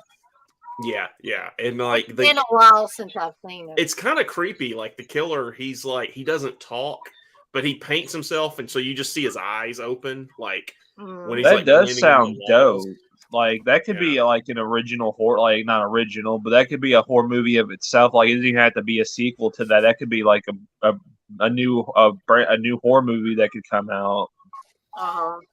Yeah. Somebody just blends into the walls and shit. And so, Curly Jaws Texas is saying, "Oh, Curly Jaws, have you checked The Hungry Man?" no, what's The Hungry Man? I'm not even sure what that one is. I'm curious about The Hungry Man. Like, what's The Hungry Man about? Is it as good as The Bye Bye Man? Could be. That's another movie that gets shit on too much. Okay, here's another bizarre scene. This is going to show you that Kinski's character, he may have been doing naughty things behind the scenes too, but like he's doing naughty things with just about every woman in this therapy group. Because he's just about to have a little quickie with the girl that's the topless dancer. Oh yeah, this is so awkward. Bizarre. God. He's just raw dogging this girl on the water heater. I think this is what I read about something about this movie, that this girl was really uncomfortable because he was like grabbing her in places they didn't agree with or something. Like they went over this theme, but he was just, really going too far with it. Yeah, because it almost is going into territory that's not even kosher for a horror film, if it had went any further. Yeah. Yeah, this is made, 1980? It looks like 70s for sure. Yeah. I think it's probably because what Steve always tells me is he says things like fashions and music. By the time 1980 and maybe 81 rolled around, we were still kind of in that 70s vibe with clothing, with music, all that stuff.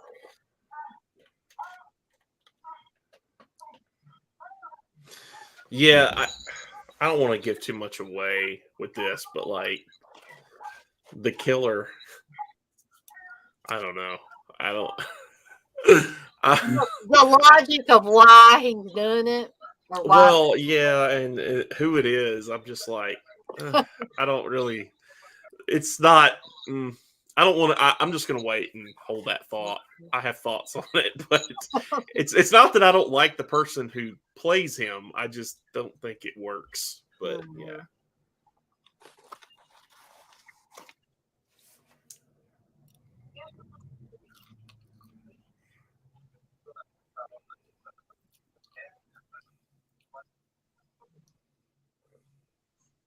I love that. Nude dancers, right? There's no doubt about what's going on in that building. Right. There's no mystery. It's like, yep.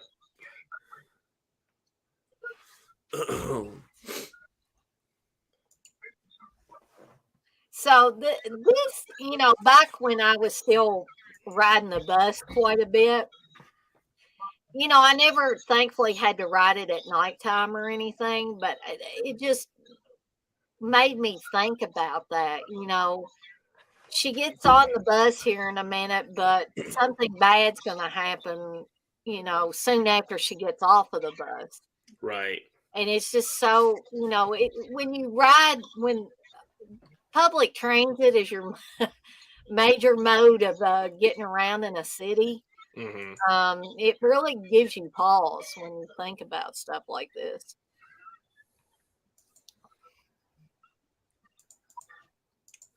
And I love she's about ready to stick her gum on the back of the seat in front of her, I think. Yeah, there she goes. Where do I put my gum? Okay, nobody's looking at us, but it is. Yeah, you're right. This is like a VHS copy. Is it? Did this come out? Was this Scream Factory? I believe so. The copy I have is pretty good. Couldn't remember if it was Scream Factory. I think it is. I don't have it. I watched it on Amazon Prime, and then when I watched it first time years ago, I think it was I don't remember what it was on. It might have been on like Chiller or something random. It was on TV once. Is how I saw it. But I think I still, of course, it may be at my parents' house. I think the very first time I ever saw this was on a VHS. yeah, And I think I got it from one of the auctions, either Yahoo auctions or eBay auctions. I think TJ wants to get on FYI. I think he was Oh, mentioning. does he? I don't know if you see him, but he was just saying something in the chat. I didn't want him to. Yeah. No, it's not too late to get on the stream. TJ, do you need me to post the link again? At first, he said, I wasn't even thinking about because he said it'd been a long week. But maybe he sees we're having so much fun on here. He wants to get on here. I'm still learning StreamYards. Like I use this for the podcast that Josh and I do. And I always wondered, like, because I see when someone's waiting, but I probably don't see when people are waiting that you see.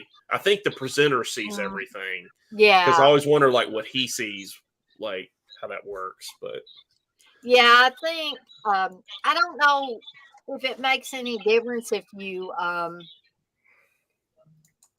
have people as moderators. Yeah, maybe so. On this, if they can, see that stuff.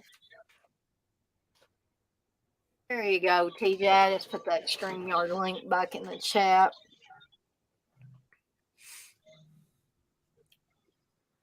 We still got 12 people in here. Oh, there's Josh right there. He's on That Horror Critic. That's him.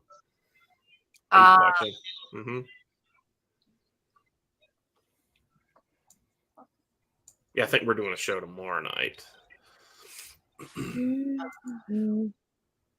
We're going to be having a fun time talking about the Gestapo's last orgy tomorrow. Did you guys see that new, not Mia Goth, but or maybe it is Mia Goth, her new horror movie? Infinity Pool? Yeah. No, I didn't watch it. I was listening to the soundtrack today. Because it's pretty good, but I haven't watched it. I've heard it's from what everybody said, it's astounding. Like she another like movie people are going to say it's a great. Oh, nice. Yeah, I want to watch it. But I have not seen it, but I want to check it out. Cronenberg's awesome. So I haven't seen Brandon Cronenberg stuff yet, but I've heard he's done some good stuff. Yeah. Oh. Is that a cold one, TJ? Or is that just I got Ghost sour watermelon energy drink tonight. I was about to say, is it Miller time? Miller. I did have a couple of margaritas last night, but that's Ooh. You know what I had today? Steve and I went to Outback for lunch today, and I had a pina koala instead of a pina colada, and it actually had like cinnamon sugar on the rim of the glass, so it was pretty good. I never had a pina colada either. Is there little bits of fur in it? Is that what they did? No, I'm glad they weren't. I feel like they should have put like a little koala thing on there. On the edge of the glass or something, had a little. Speaking of the burning, there's the guy with the fedora and the trench coat. Yeah, exactly. The burning, there was a local place that sells records here. They do auctions, and they were doing it through COVID, like online auctions. And it's funny, they had the burning on there like a year ago, and I missed it. Like I was on the chat, and he's going through like records, and he's not a soundtrack guy, and he was like, the burning. And I'm like, what the fuck? And like, and then someone got it before I could. Like another guy bid. Yeah. But I was like, what the hell? It's just in the middle of a bunch of records. Did we lose old Curly Jaws? He's gone. Yeah, I don't know. He heard something about lighting fire, and he's gonna go smoke something. I don't know. like his hair. Oh gosh, I hope. He has to go up further now since he got a haircut. But yeah. I think he's back. Let me re-add him here. There we go. Oh, there he is. Oh, he changed his name again. Now he's just back to plain old Curly Jaws. It looks that what the it looks like Freddy. What camera do you use, TJ? Just curious. It's my phone. Are you using Camo? The app Camo? No, it's just the StreamYard through whatever the browser is on this. Oh, you just have your phone hooked up. Gotcha. You're not going through a desktop. Yeah, I tried my phone. I had to buy a webcam because my phone through my desktop, it was acting up. It was so annoying. You know.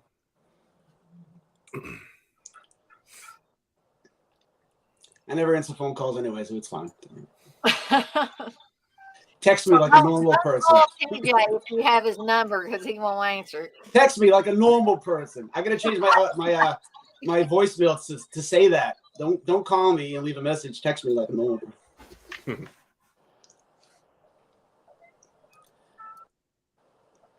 No, he's not the killer.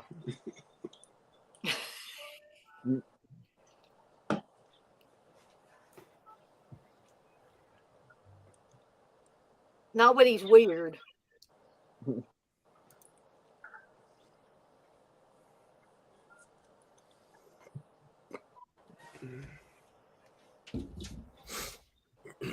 So, Bug-Eyed Betty and Uncle Bill must have got a room or something because I still see her chatting, but I don't see Uncle Bill chatting. Yeah, he kind of went away. He sneaks in and out. It's Yeah, that horror critic says Schizoid is on Blu-ray by Screen Factory and also on 4K by Vanger Syndrome. Yeah, I just got the 4K not very long ago. There's Curly Jaw's cat. Oh. Old curly cat. OCC. It's funny. She's probably like, take that camera off me, you son of a bitch. I'm not even gonna put what Bug-Eyed Betty put in. Oh gosh. You have, Dana. You have cats, right? I like cats. We don't have any cats, but I do like them. Yes. Not yet. Soon. Steve won't let me have any cats. You just be like, listen, just go tell Steve, go in there right now and be like, look, Curly Jaw said I could have at least 7 cats. Holy cow. I'd have to come to your house and stay because Steve would kick me out. I got 2 cats and a dog. About to have fish soon. What kind of fish you getting? I saw a little shark I wanted and some other like little. I love those. Those little Like, miniature sharks. yeah, they nip your finger and everything. Like, it's cool looking. So, and the cats probably won't try to attack the shark. But probably. I'll put this up there for John. He's Ryan says, check your Discord. John sent you a link for the burning. Oh yeah, no, I was just responding. Yeah, I think that's probably a better deal anyway. What he sent, because the guy who was selling it before, he wanted like 100 for it, which yeah, it's not worth. What are you trying to get, John? It was the burning, the vinyl. I had the burning vinyl, like the original, soundtrack. Oh wow! So was it like an original? Or was it like a newer vinyl? No, it was like an OG 180 gram. Oh wow! It was this guy, he mostly sells like rock and country stuff, and yeah, he gets like, what happens is he'll buy out collections and he'll get horror stuff sometimes. Like on Halloween, he got an OG Halloween 2, Halloween 3, Halloween 1. Wow. And I saw him list them, and I was like, oh, I gotta see if I can get them. I get on there, immediately he was like $300, $400. I was like, I'm out. No. He knew. You got to be more reasonable than that. Like, I hate when people market shit up. Like, come on now. Now, I did get the Texas Chainsaw 2 soundtrack, the original. I got it for $50. Because he wasn't really like, he knew a little bit, but I think over time, me and a few other people were on there. He started figuring stuff out. because he was originally just like, I don't know anything about movies, and then he was like, oh, this stuff's worth something, huh? And then he started, Yeah. marking them up. When they get in the know, that's when you lose. I everything. remember there was one time I saw the Burning Betamax tape at a Goodwill. I bought it. I don't know what I did with it. Wow. I think I gave it to somebody. I think I gave it to some movie guy that had a store. I said, you can have this. I went on eBay maybe a few years later, and it goes for like $400. I'm like, mother. Damn. Yeah, I know Steve in the past, not movie related stuff, but other stuff, he's given to Wes CK. And then CK's turned around and like sold it for several $100s on eBay. He's like, damn, I've never given him anything again.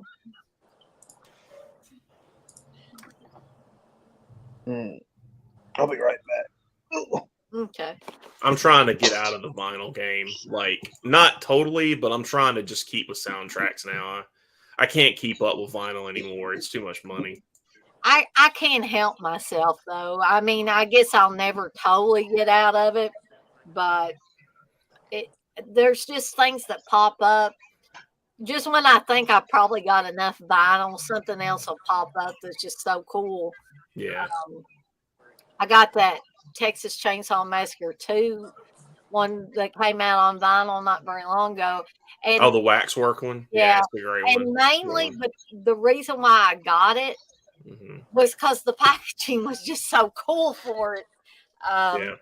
And Steve would probably kill me dead if he knew that's the main reason why I bought it.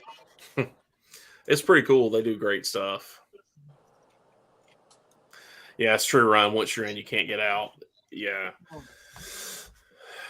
Yeah, it's hard to, I don't know. I've never seen Schizoid on vinyl, I don't think. Unless I don't think I have either. I don't think I have seen her on vinyl. I don't know. I've got a few things waiting on Waxwork to come in. I'm definitely getting, as far as their stuff this year, I'm definitely going to get Dawn of the Dead, Body Double. I'm getting those when they drop them. The Sentinel. I'll probably get the Sentinel. That's going to be a good one. Yeah.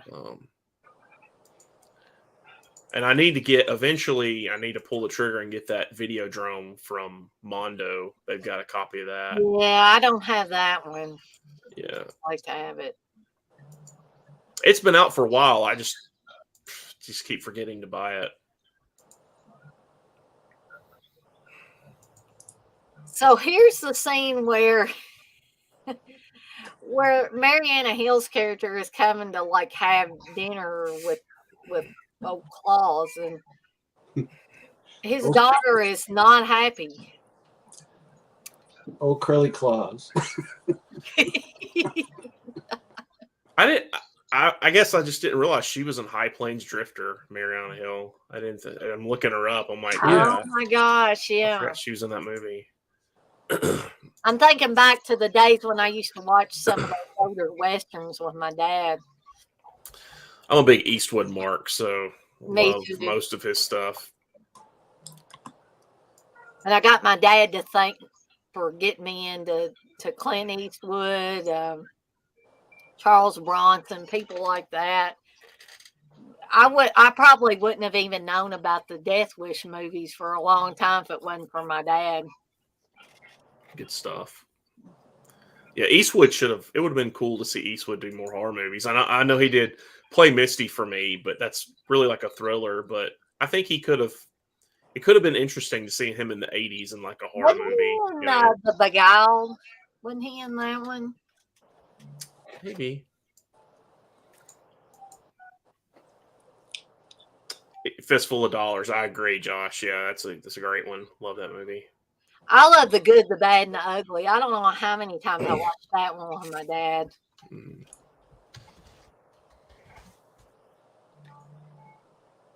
This movie's boring. It's boring, TJ. Yeah. I forgot how boring it was. Yeah, the kills, they take a long time to set up for the kills in this. I mean, there are some okay kills, but it's like a long setup for some of these for sure. Yeah, Elvira had this on her movie Macabre back in the 80s, and she opens up with a big pair of scissors, and she does a bunch of scissors jokes about cutting into things. And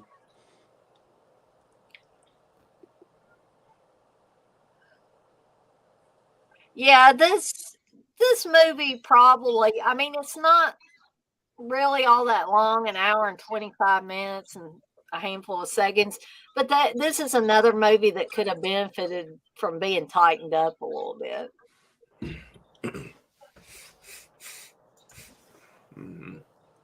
or something interesting happening. That would work. I mean, and I know he's not. I don't know if it's intentional. He's just so creepy. Like even when he's acting normal, he's so creepy. Klaus Kinski. He just I can't. don't think Klaus Kinski can act normal. And I don't think it has anything to do with he's being. It's not that he's German. You're It's right. just that he's just odd. He's just so creepy. Like I don't know if he just doesn't know how to not be that guy. Well, that's why they hire him to be that guy. So yeah, like in a little bit, there's that scene. Well, I don't want to spoil, but there's that scene where she's in the garage in the car and he's like banging on the door. Yeah. Let me in. It's just like the way he's doing it is just, I don't know. It's weird.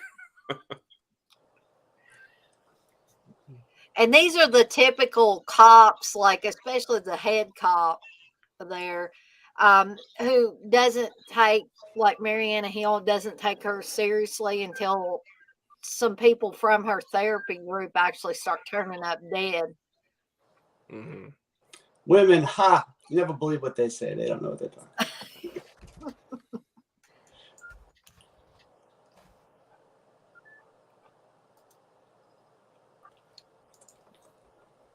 So, like this, they could have shaved a little bit off of these talking scenes with the cops, I think.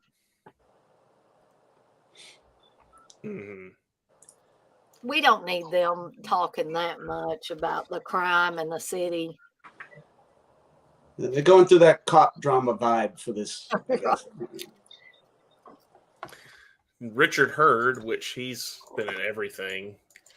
He's I mostly remember him from Seinfeld as George's like supervisor because George is eating the Kung Pao and he's like, "Look at you, George, you're sweating already. Look at you lying." He's like, "It's the Kung Pao." Okay, so this scene where Donna Wilkes is wearing her mother's dress, and that the mother has passed away. I believe they say from cancer, but she's wearing her mother's dress. She's putting on all this heavy makeup, and I know she's wanting to make Mariana Hill feel uncomfortable. I get that, but it's just so bizarre. She whores herself up, and then she starts hearing a little bit. She says, "You don't want me to wear my mother's dress? Fine, I won't wear my mother's dress." And she starts ripping it off in front of everybody. Yep. Yeah, definitely. She's definitely going to need some therapy. Mm-hmm. See what happens when you don't have two parents.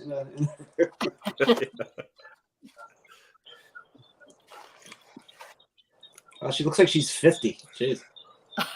It's weird, yeah. But all that makeup.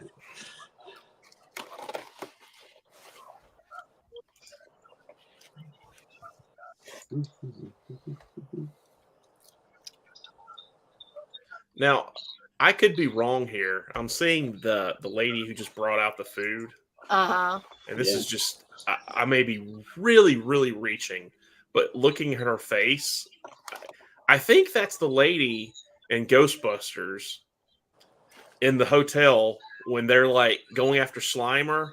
And she's like, "What the hell are you doing?" Where they like blow fire on the hotel room. That's exactly who it is. That's what I was gonna say. That looks like her in the face. I was like, "Is that who that is?" That's exactly who that is. Yeah. What the hell are you doing? Yeah. Yeah. Makes me want to go back and watch Ghostbusters again. I've got the 4K of it. I do want to watch Ghostbusters again. I don't know that I just want that. Yeah, I definitely want to watch Ghostbusters again. I was just thinking how when they have a bad movie and they put like a clip of a really good movie in it, and you're like, oh, I remember. Why am I watching this crappy movie? I should be watching something. I should be watching her in Ghostbusters, not in this movie. Her name is Frances Neely. That's her. Yeah. She has the big role of housekeeper in this. Oh, there she goes, ripping the dress off. And Klaus is he's even bizarre the way he's trying to act mortified here, and he's chasing her. By the way, that bra does not fit her properly. She needs to be redressed for that. And here we're back to Craig Wasson, like wallpaper in the office. And he acts very strange in this movie too. Do you think? Yeah, this is a bizarre role. Yeah, because he's usually like the straight guy, like what do you call? Oh, it's that term. The normal, like he's just kind of like, what's the term? The straight man. Like that the token white guy. Yeah, like the very like vanilla, just normal. But here he's like acting peculiar all the time. And he's sleeping in the freaking office. What? I get it. He's wallpaper in the office walls, but does he have to live there? I'm at the scene where they're at some dinner table. You're behind. You're a little bit behind because we're about 49 minutes and 44 seconds.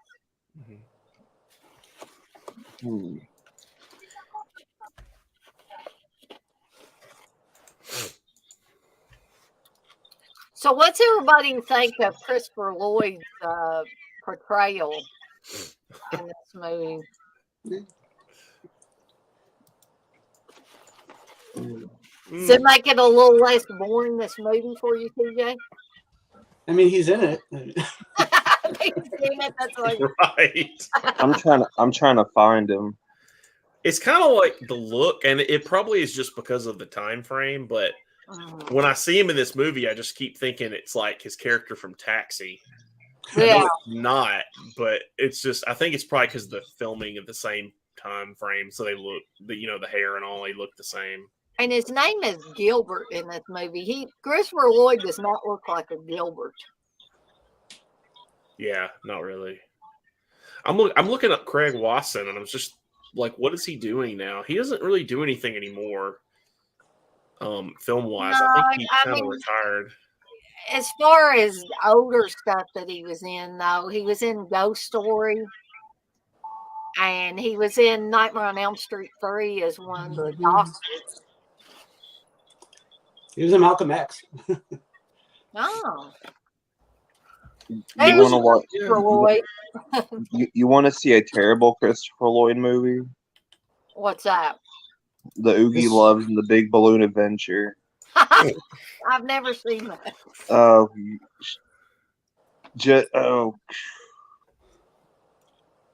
Words can't describe it, how bad that is. I watched it only 3 times to do a commentary, to do a review with somebody else, and yeah, it was fucking like Pillow Pants is all I'm gonna say. Look out for Pillow Pants if you ever watch it. Wow. Yeah, he was in... Oh, sorry. Go ahead. Oh, you're good. I'm just like, I mean, you think Christopher Lloyd would be like, God damn it, bro. What the fuck am I gonna be in this goddamn Oogie Loves? I'm just like, I mean, I don't know how much money they gave him, but he should have just said no.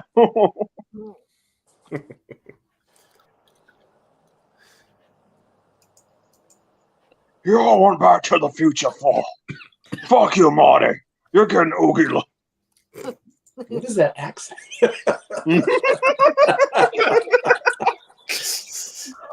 That's a great. I love Back to the Future too. It's one of my favorite movies. It looks like on Twitter there's an updated interview with Craig Wasson from like 2017. Wow. And it's Diploma Archives where he's talking about some stuff. That's interesting.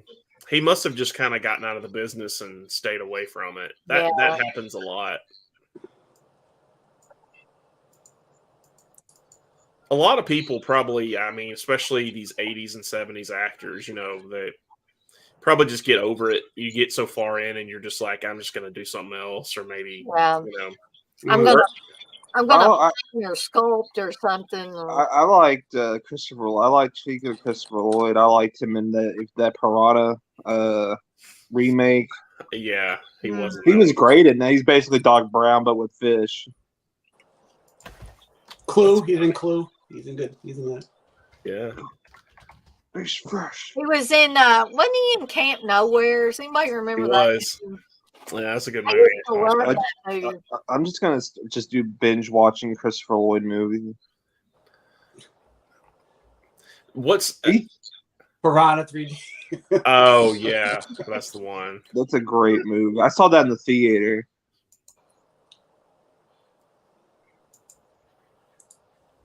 What's going on with Craig Watson's hair in this movie?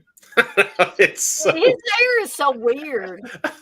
he's- Very Oh, windy. man. It's very windy in his office.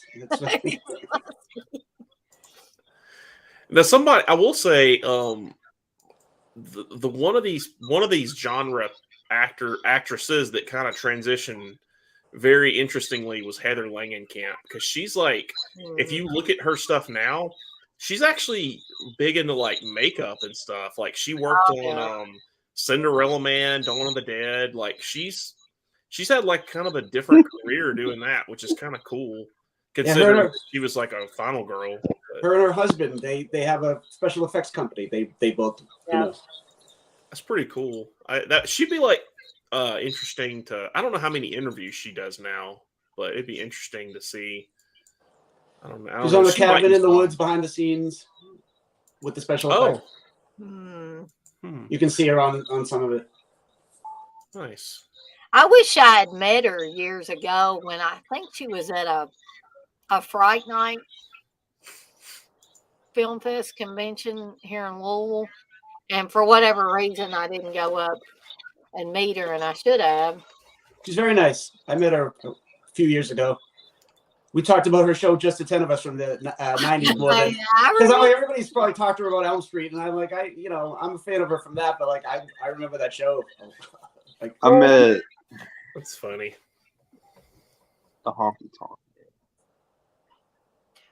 When I met Leah Thompson, I didn't talk to her about Back to the Future, and I'm sure a ton of people did. You know what I talked to her about? Howard the Duck. Howard the Duck's a great movie. Love it. I had her sign. That movie gets shit on. I like that movie. Oh, I've always loved it. That was a movie I remember watching growing up. You didn't ask her about Jaws 3? Oh yeah, Wonderful performance. Yeah, exactly. If I meet her, I'm going to ask her about Caroline in the City. That's what I'm going to ask her about. Oh yeah, that sitcom. That was a good. That was actually a pretty good. Was it late '90s? I forget when that was on. Okay, here's another cringy scene of Mariana Hill having sex with Klaus Kinski. Of course, it's very dark, but I don't think we need to see any more than we're seeing here. Oh God! For the love of God. You make the movie and they tell you have to get in bed with Klaus Kinski. Gross. That's awful. That's awful. And then you've got this. This is kind of funny. Craig Wasson is kind of creeping around her apartment, trying to look in and see who she's with. And this guy, here in a second, this guy's going to come out of his apartment and wants to beat Craig Wasson's ass. He's like chasing him down. What were they trying to do with this scene? I didn't understand this because I don't want to like spoil it, but like when you really see the whole movie and you think back on this, what was the point? Like, I don't know. I don't know unless they were just at a loss for how to explain it. His hair is all over the place. Looking like Gary Busey reject.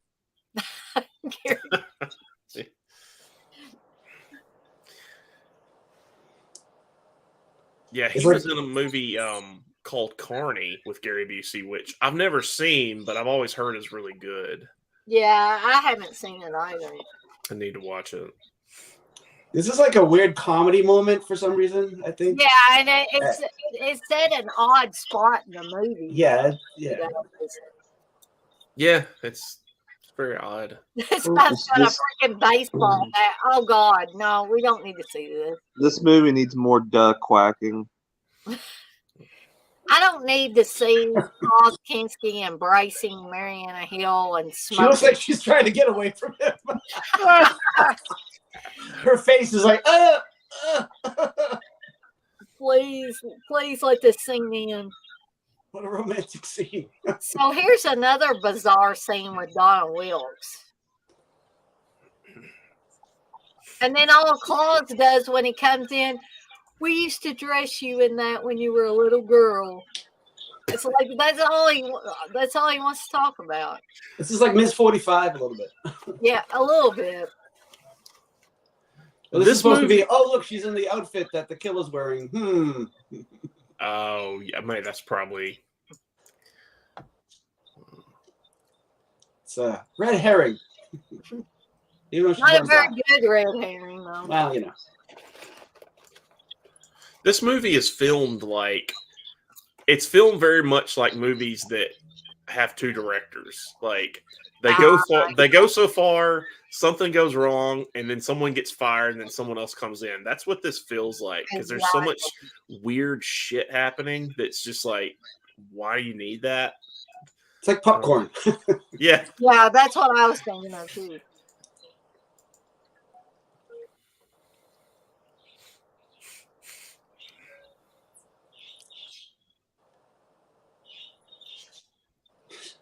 Well, Klaus, you should have been home with your daughter instead of screwing somebody else from your therapy group. And you wouldn't have that problem with your daughter. She should have broke out in song like she had that Liza Minnelli look to her. Oh, man.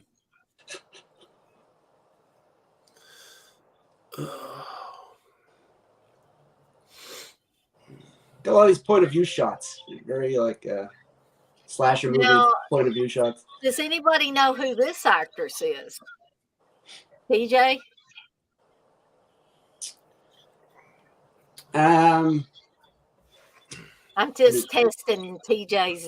No, I'm going to cheat and I'm going to look it up. Don't tell me. Don't tell you? Okay. She looks familiar. I just can't place it. She does look familiar.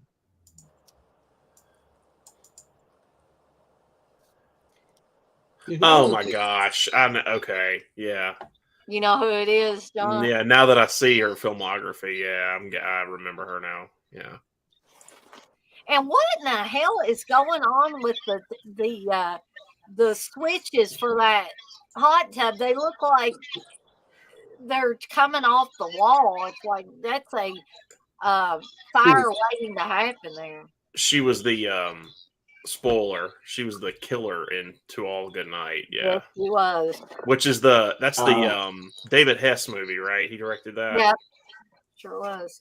Yeah, I watched that once on Shudder. It wasn't bad. I remember watching it. Not a bad little film. Didn't Joe Bob show that? He might have. Yeah. It seems like he did. So this is the scene that I remember from the trailer. This is why I got this movie on VHS, because I saw the trailer and it showed this scene and I was like, oh, I gotta see this movie.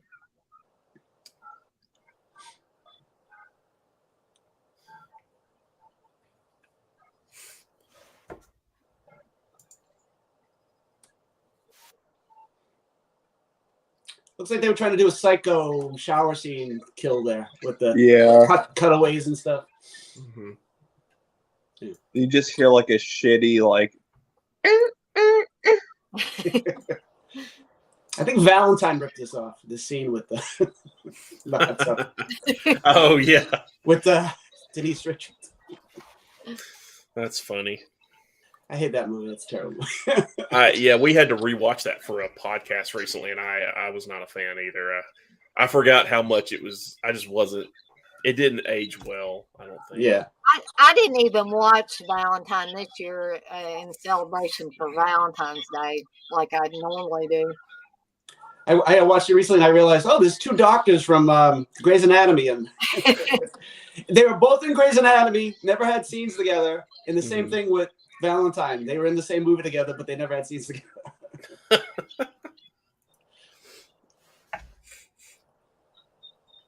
Yeah, the best thing in Valentine is the mask. I think the mask is cool. Yeah. It's just not it's not great. It's like the when the chick keeps dying and coming back to life. The happy death Day. Yeah. I mean, it's one's was a a good cherub, movie. one's a baby face, but it's basically the same thing. I mean, like, Mm-hmm. I don't know if it was a reference or not. But I think my problem with Valentine was there were so many characters that I just was like, somebody kill these people. Right. I hate these people. well, they were. They were killed. Yeah, it looks. I saw something on here. It looks like I Know What You Did Last Summer is getting a direct sequel Oh. to the first Yeah, one. Hewitt and Prince are coming back, I think. I'll see it. 'Cause I love the first one. Fans were like, "Oh, we want to get Helen back," and Sarah Michelle's like, "I died, guys. I mean, I love you." She's like, "I love you for wanting me to be in it, but I'm dead, so I don't know unless it's a." She's like Silent Night, Deadly Night 3 or something. Oh God. I'll definitely watch it. I haven't seen those in a long time, but I would watch it. The third one's terrible. The third one, I remember watching the third one when I was younger, and I was just like, "What the fuck is this?" Bill He's a Murray ghost, walking around with a ghost zombie kind of thing. head. Or no, he's not a ghost. He's like a zombie, like Jason, basically. Wow. For some reason, I'm relieved that you said that. That was that time period where I was going from 1990 to like 2002 in my town where I used to live. I would go to the theater every week because that was like all there was. So I saw like every movie. So like all those 90s slashers, I was like every week watching those. That's why I Scream. Like I've got a ticket for the new one. I'm really excited about it. I mean, even if it sucks, I just have. It's like a tradition. I have to go. I can't miss it. You know. I love the last one, so I'm excited. I'm thinking me and Steve will probably go see it. I'm waiting go to see if I see get it, free definitely. passes before I. Well, dang, I still got that Cinemark gift card that I won through my work back around Christmas time, and I want to use it for something. You can use it on that popcorn bucket. Well, Steve's already got one ordered for himself. Can you believe, I mean, if you got to be a stupid son of a bitch to pay $100 for that on eBay. I know. Yeah, I don't think Steve paid that much, but he probably. I'd hope not. I wonder if there's anybody who got that slasher meal or whatever they were doing for the. Oh, I don't even know anything about Some that. company did a Scream slasher like a Happy Meal, but like Wow. If I wish McDonald's would team up with to do for another like a horror movie or something. Now here's the scene that John was talking about, I think, earlier. He's acting nuts. I mean, yeah, given I can understand he's wanting to get her out of there, but like he's just he's so crazy. Yeah, and he looks crazy. I mean, definitely looks crazier there than he has during the majority of the movie. He looks like every time he's trying to reach out for her to be like, "Come here, I want to talk to you." It looks like he's like going to do that, but then once he grabs her, he's just going to kill her. Like he looks like he's not going to hug her; he's just going to kill her. Or have sex with her, one of the two. Like no wonder she's running away. It's like The Shining, where Jack Nicholson already is crazy at the beginning of the movie when he's not supposed to be that crazy. But Right. he saw it on the TV. Okay, I'm not scared of him at all.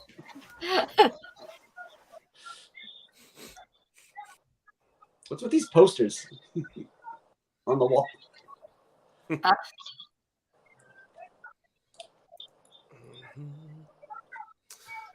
I'm sorry, but Craig Watson's wearing too much white. It's too much white. Is she trying to kill herself in the car? Yeah. Pretty much. Like, can they even do that? And like, can people even still do that anymore with the way cars are now? I don't know. Well, if you're in a garage and you close all the windows I and guess doors, if there's exhaust, you're trapped with exhaust, then I would say yeah. I saw was it the Abominable Dr. Phibes where a guy gets killed in the car, he turns like the exhaust around into the car or something like that. This younger cop, I just saw him in an episode of The Golden Girls. Oh God! Wow. That's He was the funny. boyfriend of Blanche's daughter who got fat, used to be a model, and he's very abusive. I also remember him. He was in Mork and Mindy, if anybody ever saw that show. Oh yeah. He was like an evil alien that tried to kill Mork. Yeah.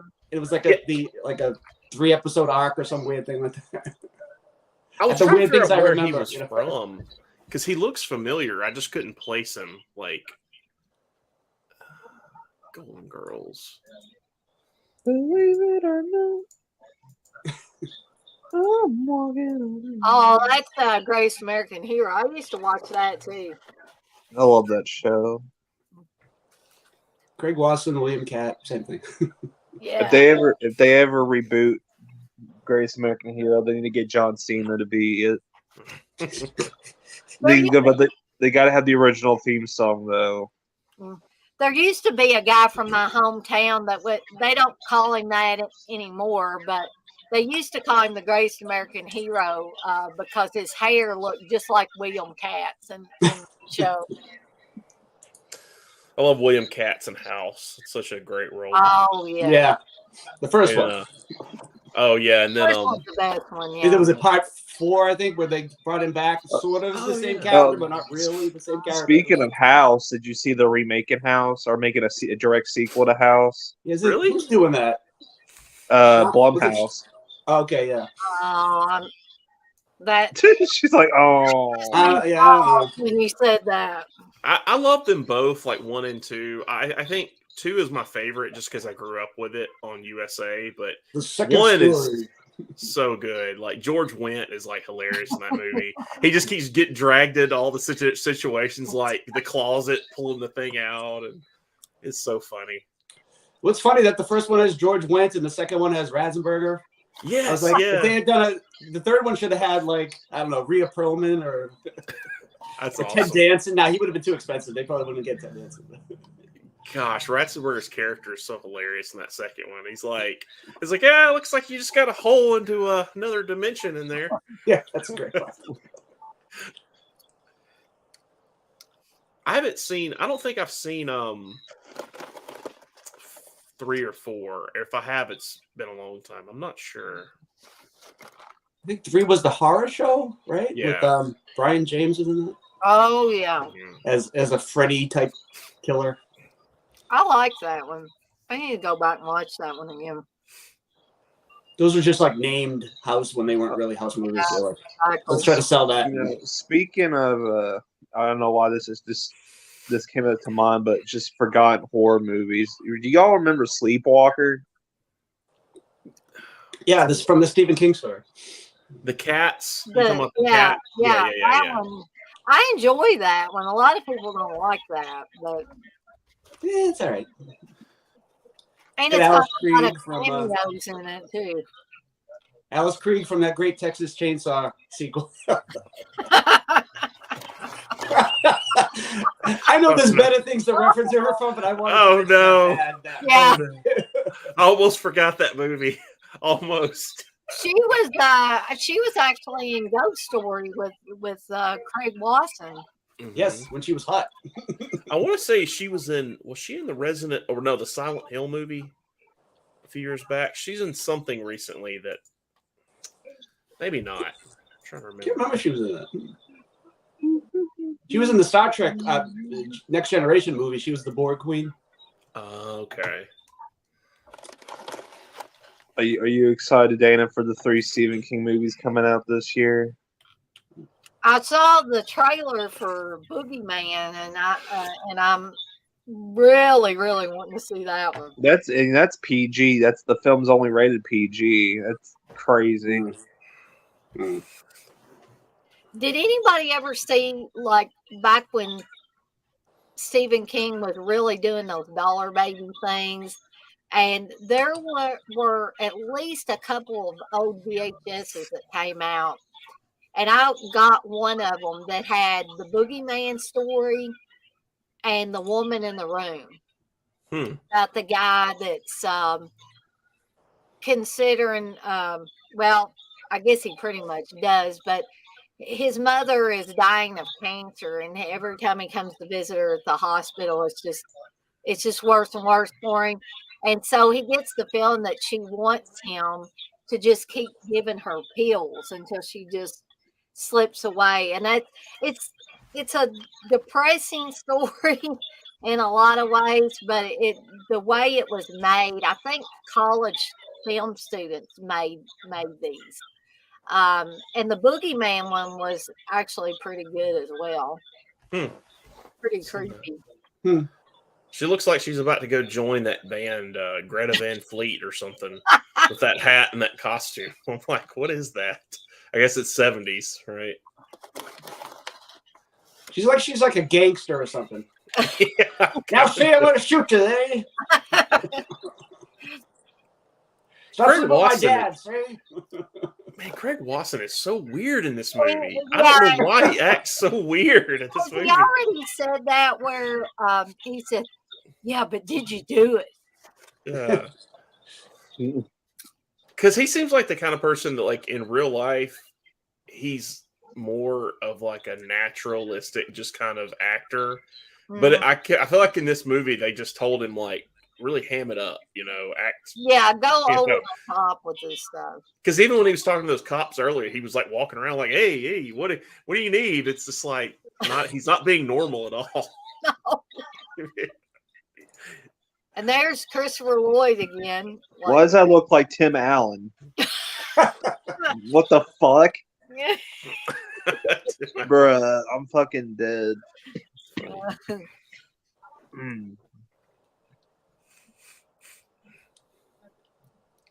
And here's old Klaus showing up again. Daddy It's Klaus. raining.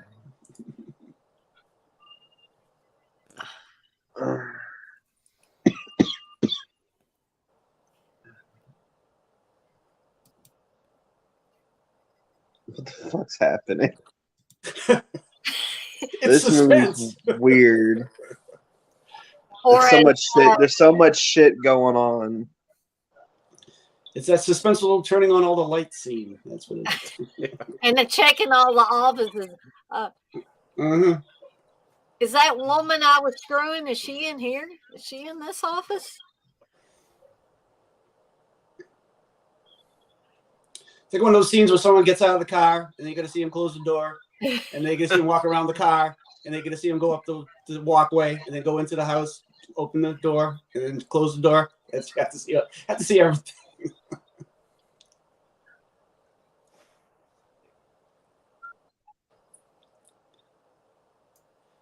Is it only me, or does somebody want to see Udo Kier and Klaus Kinski in a movie together? That would be such just the faces and the expressions alone would be hilarious. They should have did that. What was that Lighthouse movie? That would have been great. They should have did that. Udo Kier, he was great in Cigarette Burns. I loved him in that movie. And throw Reggie Nalder in there too. I guess. Well, that was more later, I guess, for him though. Of course, he did the Andy Warhol movies in the '70s, the Dracula and all that. He was in Suspiria. He was, yeah, that's right. He was the guy that she talks to on the bench. Sarah's friend, who she meets. That was the most normal he's ever been in a movie, I think. It is. He's got those blue eyes. They're just like. There's something strange about his eyes. Kind of looks like that guy from the Mario Brothers movie. I can't think of his name. The guy that played fucking Bowser. Mm. Are you talking about Dennis Hopper? Yeah. Dennis Hopper. Mario Brothers. I can see what you mean though for that movie, yeah, because he does look odd in that movie. Yeah, in the Mario Brothers movie, he's got that weird hair. Yeah, he looks very strange. So we're about to come upon the reveal of the killer, so John can get to talk about his confusion with his. Yeah, Dennis Hopper should have been in. God, that guy should have done way more slasher films. Yes. Like, I mean, I guess Blue Velvet is like kind of close, but you know, man, he could have played some really great, crazy roles in these type of movies. Mm. So have y'all figured out who the killer is? Oh, Curly Jaws, I don't think you've seen it before, so could you tell Is who that the little killer piece of paper that was moving? Is that the killer? No. Oh. Is it that blue cup? No.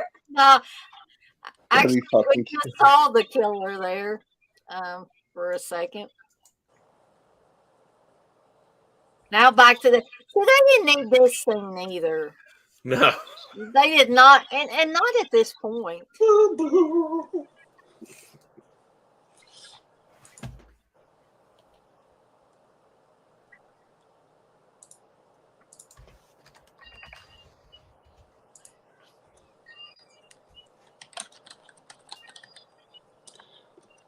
There's a lot of slasher movies that came out in 1980.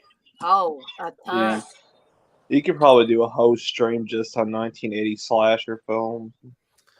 And I wonder if it was a case of, with that year, if it was a lot of people trying to race to get on the Friday the 13th bandwagon, or was it Halloween? Because, like, a lot of those movies. A little bit of both, I think.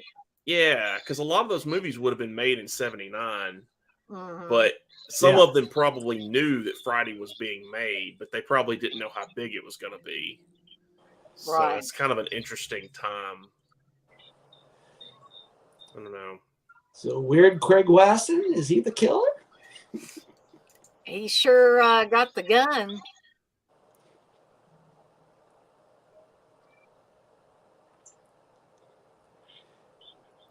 Anybody bother with the possibility that the Scream is going to have a lot of gun killings and not real like slasher killings? I could see that for sure. You know, I think I know why they had to have that cop scene. It was the aha moment for the cops because they said that there was wallpaper paste in the stab wounds of one of the victims. Mm-hmm. But it didn't have to be that long. They could have made it a lot shorter.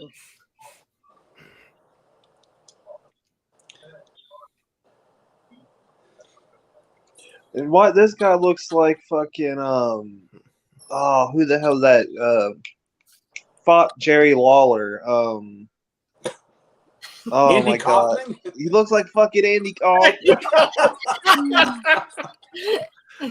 I can see that in this movie. I could see that, yeah, the hair and all, yeah. If Andy Kaufman was actually in this would be amazing. Latka is the killer. The hairstyle of the day was it really looked like crazy hair.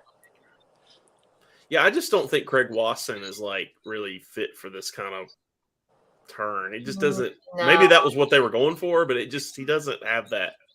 But he was too weird the whole movie. Yeah, like he's perfect as being like a kind of like a easily dupable character. That's kind of what he's great at. Is like a normal guy. He gets in a scenario and he gets fucked over or fooled or something. You know, like a nightmare body double. Like that's great for him. But this is like very odd, like choice. So I'm gonna wait for this scene to happen. Then I'm gonna ask you guys if you knew this was the case. TJ probably did because TJ's probably seen the interview with Donald. I've seen. And I wonder if they did this because they thought people would assume Klaus Kinski was the killer, so they just wanted to flip the idea on it, just flip it. I don't know. There's Christopher Ward. They're like, hurry up, get your ass over here. By the way, am I the only one bothered the way the door has the lock on all the way on the bottom, and then I think usually from the top or something. There's like a lever up there. I don't know. Right. I don't know office etiquette for locks, but All that. To get better aim, I think, if he's going to try to use that hammer. who needs scissors that sharp? But anyway. It's too frantic. Are they friends now, the two girls? Do they like each other now? I guess so. Being tied up and gagged together, I guess that makes you friends. Okay, this is what I'm talking about here. Hold on, we'll wait for it. Wait for it. And notice how, in just a second, how Craig Wasson looks. There it goes. Because she really stabbed him. Oh, really? In real life? Oh, okay. Yeah. Well. Oh, no. Holy crap. I think that's kind of why that look of shock is more realistic than some of these other things. Really stabbed him. He's dying thinking, this is my last film, this shitty movie.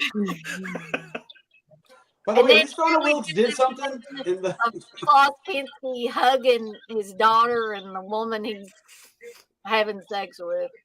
Well, they're now a happy family, I guess. Right. So there was the infamous Klaus Kinski and Schizoid. That was certainly a movie. And I hope It was a movie. I hope you guys in here live on the screen with me and people in the chat aren't too mad at me for having you guys watch that. The script supervisor is Patsy Pitts. That's a great name.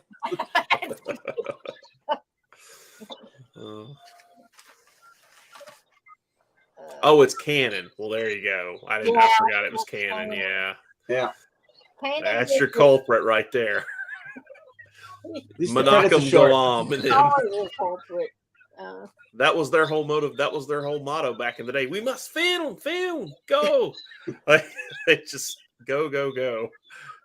So I just want to remind everybody that next weekend, next Saturday, and you guys will be getting a bonus because that's the first weekend of the month of March, and I will be doing Sorority House Massacre watch along on the 4th of March, and then the 5th is Night School. So it's Rachel Ward, one of her better roles. Don't forget about the Thornbirds. You can watch Night School or The Final Terror, which The Final Terror is another one that I've done a previous watch along for. And I want to let old Curly Jaws know and everybody else that March 18th, I'm going to be doing a Leprechaun watch along. So the Hornswoggle one. I figure old Curly Jaws will probably want to be on that one if he isn't doing anything else. Oh yeah. Which Leprechaun you said? The first one. Oh yeah.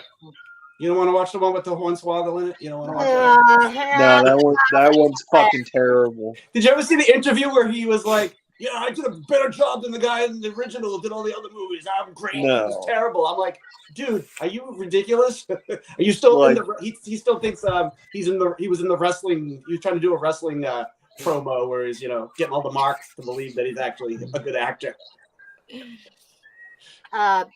So I can talk about a few more that I've got coming up. March 11th, After Midnight. I don't know how many of you guys have seen After Midnight. Yeah, I have that movie. It's pretty good. It's like an anthology type. Yep. Yeah, it's fun. let's see, March 25th, Bad Dreams, with another Yeah. weird guy. Richard Lynch, right? Yeah, good old Richard Lynch. Yeah, I've seen it once. It's interesting. Yeah. Jennifer Rubin's in that. Jennifer Rubin, yes. He's Dean like the Cameron. cult member or something. The guy from Summer School who played with Chainsaw, right? Yep, exactly. I met Dean Cameron. He's a cool guy. I met both him and Gary Riley, who played Dave in Summer School. So, let's see, and let's see, April 1st. I've got a bunch of these already lined out. Nothing happens. April 1st will be April Fool's Day, of course. Cool. April 2nd will be City of the Living Dead, aka Gates of Hell. That I'm really just looking forward to that one. April 8th will be Drive-In Massacre, which me and John were talking about a little bit earlier. April 15th is Ghost House. Mm-hmm. April 22nd, He Knows You're Alone. April 29th, House on Sorority Row. Let's see, May 6th will be Death Ship. I don't know how many of y'all have seen Death Ship. With the first good part of it, and then the rest of it. That's the one. Wait, was that the one with the big opening kill? Is that the one, or is that something else? Wait a minute. Death Ship. I've seen Ghost Ship. That's the one I was thinking about. This is better than Ghost Ship. Yeah. Oh, I don't know about that. Ghost Ship's pretty awesome. If you haven't seen Death Ship, you have to come in here when Oh yeah, I'll check it out. May 7th, Graduation Day.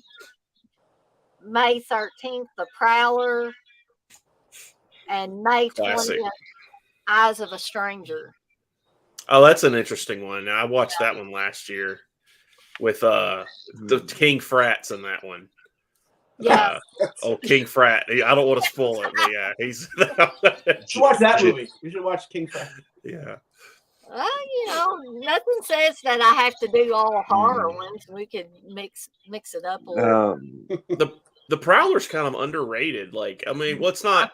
I think it's famous back in the day, but it doesn't get enough love now. It's a interesting movie for sure. It's June 1st, the Fog remake. Oh Lordy, I don't know. I'll be out of town without access. I would have to have some uppers or something. Let me tell you, I've seen that movie probably 1,000 times. Ugh. It gets better every time I watch it. Can we just watch the original? Oh, the original's dog shit. Curly dogs. Maybe if you don't watch the remake sober, maybe that helps. It's good either way. You gotta be on some. That ending is so stupid. I love this. That whole movie's stupid.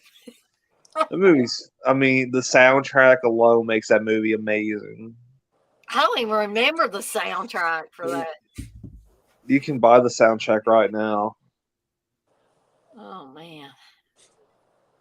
Well, guys, it is only 9:30 here, but I guess I'm gonna. TJ's starting to yawn, and I know John said that he had some movies that he was gonna have to be watching. Yeah, I gotta. He's not really looking forward to it. Not really. I gotta do a podcast in the morning for one thing, but Josh and I are doing ours tomorrow night, which that one will be cool. We're talking about top 10 favorite horror sequels tomorrow night. Oh, I'll have to stop by that. That'd be that's because there's so many good horror sequels that are like Child's Play 3, for example. I love Child's Play 3. Everybody shits on 3 for some reason. I don't understand why. I don't care much for it, but to each his own. I like the first two. You don't like him. You don't like him being at the boot camp and Chucky in the army and all that.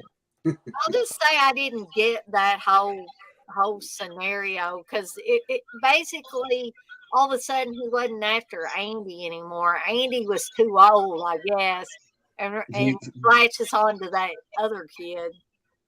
I don't know why I keep thinking that kid and the kid from Major Payne is the same kid.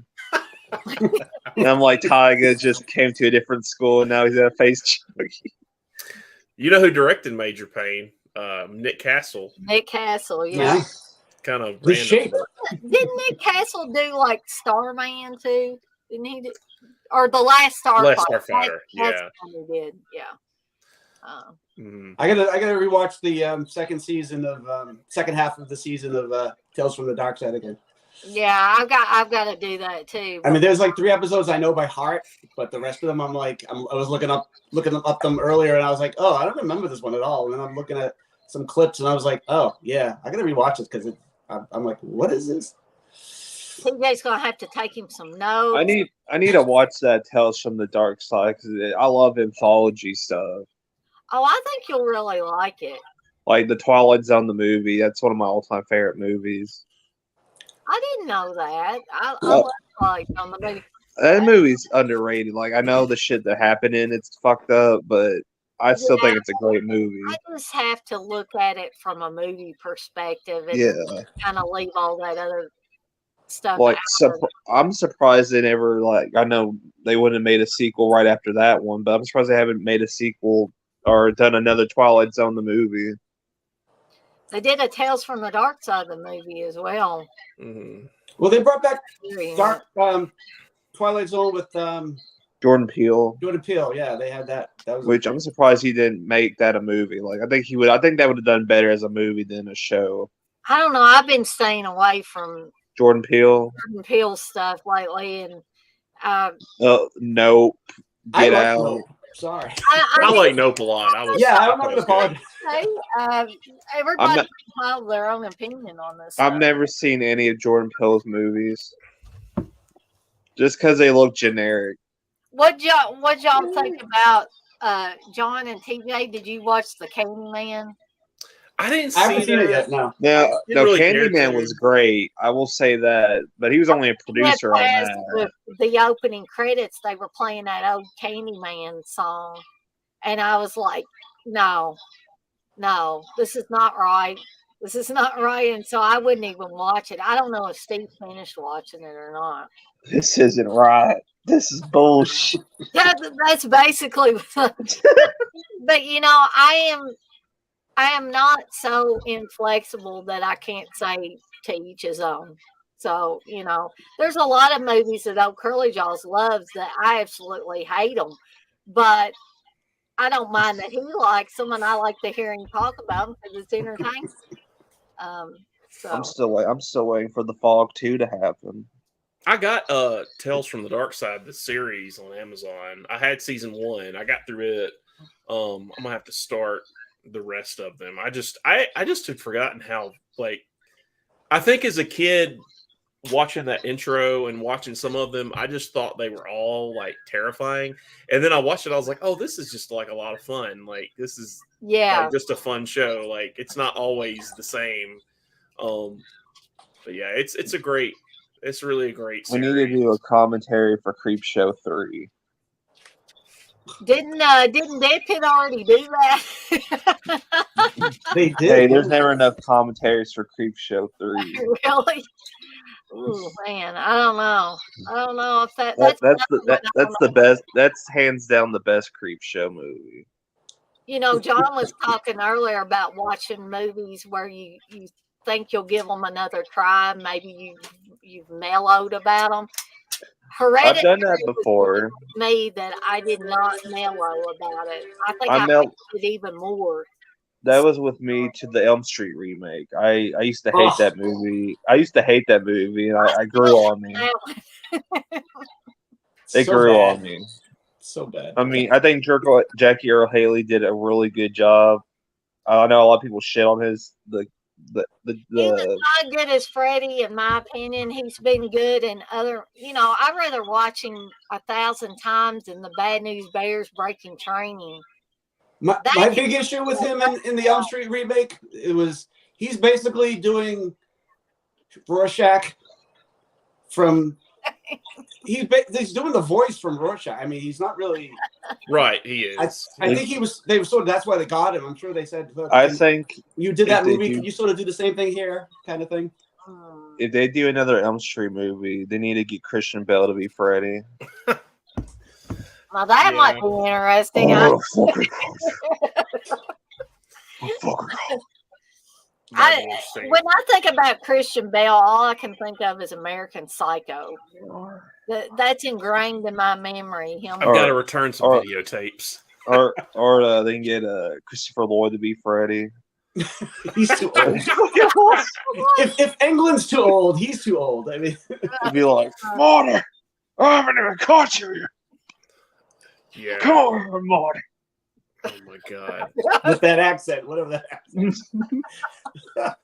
I think Nightmare is going to come back and I think next year something's going to happen because that'll be the 40th anniversary. Do you think they get Robert Englund, or do you think they recast? I don't know. I mean, they gotta give him a lot of money. They have to be like, here's the money. Here, give him what he wants. He could do it. I mean, if it was like a minimal role, like where he didn't have to do a lot, he could do it. But I don't know if he would do it. But I do think next year something's going to happen. Like they're going to make some movement. I was thinking because they're doing that Friday the 13th series. Yeah. If that's really big and people really like that, they will probably do maybe an Elm Street series. Oh, yeah. Like maybe somebody mentioned on some stream about maybe Freddy, like doing like how Freddy became Freddy type of situation. Yeah, that would be interesting.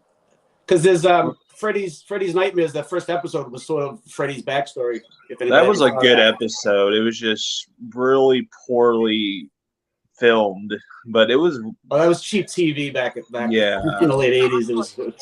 But I still love those. Yeah, it's still great. Like, did y'all ever Friday watch the 13th series? That kind of. Did y'all watch Werewolf ever? That show? Yeah, I did. I remember watching that with my mom late at night. I wish that thing would get put out. Like I was watching clips of that. That was crazy. Some of those makeup effects they were using in that show. But you think there'd be more horror TV shows? I mean, Chucky did really well, and you think Crystal Lake coming out in a few months from now? I just don't think they know how to make good anthology horror anymore for TV. Yeah. I mean, the Creepshow TV show did all right, but Yeah, I like some of the episodes, but then like there was that one episode, and I talked about this before, the man in the suitcase or whatever. I hated that one. I hated the young people in it. I was like, will you just go away? Can somebody just like wipe the screen blank? Well, if they make another horror anthology, it's going to be a bunch of those young people that you don't like are going to be in those. I'm not saying all young people are bad, because I love Curly Goff. He's a young person. He's a lot younger than I am. I really miss Masters of Horror. That was like I love that. Was great. That was great. Yeah, it was good. I hate that got canceled, and then I know they tried to do the NBC Fear Itself thing, and man, it was so. Looking back on it, like that really was a great idea. Like I know Mick Garris is kind of like everybody makes the jokes, like he looks like Laurie Strode and all, and I know he's. But I think that was like a great idea, him putting that together and at the time getting that going. I guess it just wasn't popular. I don't know how it did in the ratings, but yeah. I think because they're still doing episodic limited series, and I think that's going to stay around for a while. So I don't know what people are thinking. And because a lot of those are sort of like, they're not anthologies, but like each episode sort of its own kind of thing. And even though they're connected, like if, I don't know if anybody's Natasha Lyonne's new show, Poker Face. Oh, yeah. Yeah. It's sort of like an anthology because every episode something new happens, even though it's continuing her character. But it's I saw the first couple episodes and I really liked it. And it's for the guy who did Rian Johnson, who did the Glass Onion and which I love that. The Glass Onion, I really like that movie a lot. Yeah, that was great. Yeah, I like that too. Yeah, I like a lot of his movies, like Looper. I liked. I mean, Last Jedi is what it is. I know that was a kind of a miss, but he's a good filmmaker. And it was Brick. That was a really good movie. I like a lot of his stuff. Yeah, and talking about horror anthology shows like from the past. If TJ wants to join me again on another one, if some of you other guys want to join me on it too, um, I'm thinking really hard about doing monsters after we finish up the Tales from the Dark Side, because mainly I want an excuse to go back and watch all those episodes. I've got the entire set of episodes, so I could do that. Did you ever see She Wolf of London? Did you ever see that show? I don't think so. I don't think I saw that one. The chick from Leatherface, Texas Chainsaw Massacre 3 is the main character. She gets bitten by a werewolf, and there's like she's in England. It's kind of funny. It's like American Werewolf in London, but it's a woman who gets turned into a werewolf. And there's this guy who's like a teacher, and they sort of go around. It's sort of like Buffy. It's like a monster every episode, and they try to save the world from being destroyed by weird creatures. And it only lasted like a season, and then they like tried to rework it because they really didn't get viewers and stuff like that. And it was like, I liked it because I watched everything back then that was on TV, whether it was good or not. Yeah. Well, another horror anthology movie I was thinking of, and there's two movies with this title that kind of are anthology films, but I'm talking about the one that was like, what was it, 97, 98 maybe, called Campfire Tales, where the kids get in that car wreck and then they kind of stumble out in the woods somewhere and they're sitting around a campfire. Yeah. Cops and stuff to come, and they start telling these stories. That one's a really good one too. You talking about the one where the guy's under the bed and he's like grabbing? Oh my God, that was terrifying, and the whole thing about maniacs lick hands too, and she kept thinking that it was her dog licking her hand, and it was really this crazy guy. It kind of makes you think about all those times you were in chat rooms and stuff like that a long time ago, where people could certainly be, they could be acting like a young kid and be a grown man that's either a killer or a pedophile or, you just Gary Busey. Gary Busey. Speaking of Gary Busey, have y'all ever seen a movie called Hider in the House with him in it? Yes. That one, I just remember him. That's all I'll say. Yes. Coming into the house and say, "I'm home, babe," or something like that. Did you remember that part? That sounds amazing. Yeah, that movie is fucking weird as hell. Like I gotta watch it now. I'm like I know Gary Busey is not he's done some horrible things lately. Obviously, I think he's mentally. I think ever since he had that car wreck, something's not right. But I think as an actor, like I fucking love him as an actor in the 80s. I met Gary Busey, and I got him to sign my arm. Yeah. Oh, yeah. Oh wow, really? Yeah, I got it tattooed where he signed it. Nice. Yeah, dude was definitely crazy when I met him. He's trying to get a donut off the floor and like, he was out of it. Like he's like, he wrote his name. That's all he wrote was Gary Busey, as big as he can on my arm. I'm like, if he would have wrote it on my back, he probably would have took up my entire back. Another weird movie that I was just thinking about is The Paperboy. And Alexandra Paul's on that. I don't think I've seen that one. I don't know. Yeah, you want to watch a movie about a kid that goes completely unhinged because he wants Alexandra Paul to be like his mom. Yeah, and I love you're talking about Busey. I love Silver Bullet and Silver Bullet is one of my absolute favorites. That's a good movie. Point Break, like I love him in Point Break. I love him in there's a movie called Eye of the Tiger, an action movie he did in the 80s, and that's That's like one of the best action movies of the 80s that no one ever Really, talks about. I need Yeah. to find that one. Yeah, he's like this vet, and he gets out of jail, and he goes back to his town, and it's kind of like a Chuck Norris movie. This drug dealer, it's William Smith. He's like him and his gang are trying to take over the town, and he's fighting back. And it's got Yaphet Kotto in it. He's like one of his buds. It's ridiculous. I bet Steve has seen it. He's probably got it somewhere on a hard drive somewhere. Yeah, Kino put it out a few years ago. But yeah, if you like action movies, Eye of the Tiger is really a lot of fun. Do you love Gary Busey and Ginger Dead Man? I never. That's an interesting one. Watched Ginger. Oh, we gotta do a commentary for Ginger Dead Man. Do it. Man.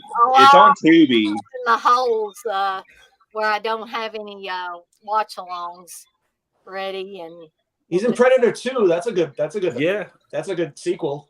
If you're gonna do the sequels, that's a good sequel. yeah. Of course, Lethal Weapon. He's classic in Yeah. that. Doing the He's whole another Siege. lighter gimmick. It's like, Yes. I mean, just the opening scene from Ginger Dead Man. You're gonna love it. I mean, it's Gary Busey kicking in the door to a fucking bakery, and he's like, cuts a gun. He's all like crazy. Gary Busey, like, oh, Yeah. I was gonna say The good. Frighteners, but that's his son is in that one. That's Jake Busey. That's Yeah. Jake Busey's fucking awesome. I love him, and I can't think of that movie. It's a sequel to a big horror movie. People love it. Everybody shits on the second one. oh, you talking about The Hitcher too? I love The yeah. Hitcher too. I need to do a watch along for The Hitcher. You want to talk about with Rutger Hauer? That's a creepy ass movie. It would make you never, ever, ever want to pick up a hitchhiker. You shouldn't anyway. No, you No. can't. My dad, I think I've told this story before, but it's been a while. My dad, a long, long time ago, when I was really small, he actually picked these people up. He saw them on the side of the road, and bless his heart, I guess he was trying to be good Samaritan, and help them out. And they kept wanting him to take them. He asked them where they needed to go so he could drop them off. And he said they acted really weird and bizarre. And he was so glad when they finally got out of the car. It was almost like they were trying to take him in a really far out of the way place. And your mind starts thinking, are they wanting me to go somewhere where nobody else could possibly be so they can kill me? Yeah. You don't. No, fuck that. I would have thought that before I picked them up and not picked them up. That's what. Yeah, well, he never hitchhikers up ever again after that. He would pick up people he knew, but not just like strange people that he had no idea who they were. Mhm. No, look at this guy on the side of the road with the butcher knife. I'm gonna pick him up. Oh, God. My dad also, there was actually a serial killer in my hometown. He's wow. dead now. He died in prison. But he actually killed a guy that pretty much everybody knew and put his corpse in a car, drove the car somewhere with this guy's corpse in it, parked it to the side of the road and caught it on fire. He poured gasoline all over it and caught it on fire. I think they had to identify the guy that he killed by his dental records because he literally burned him up. And that happened in my itty bitty small town. But here's the clincher. Back a long time ago, before the guy got in trouble for this, my dad used to go coon hunting a lot.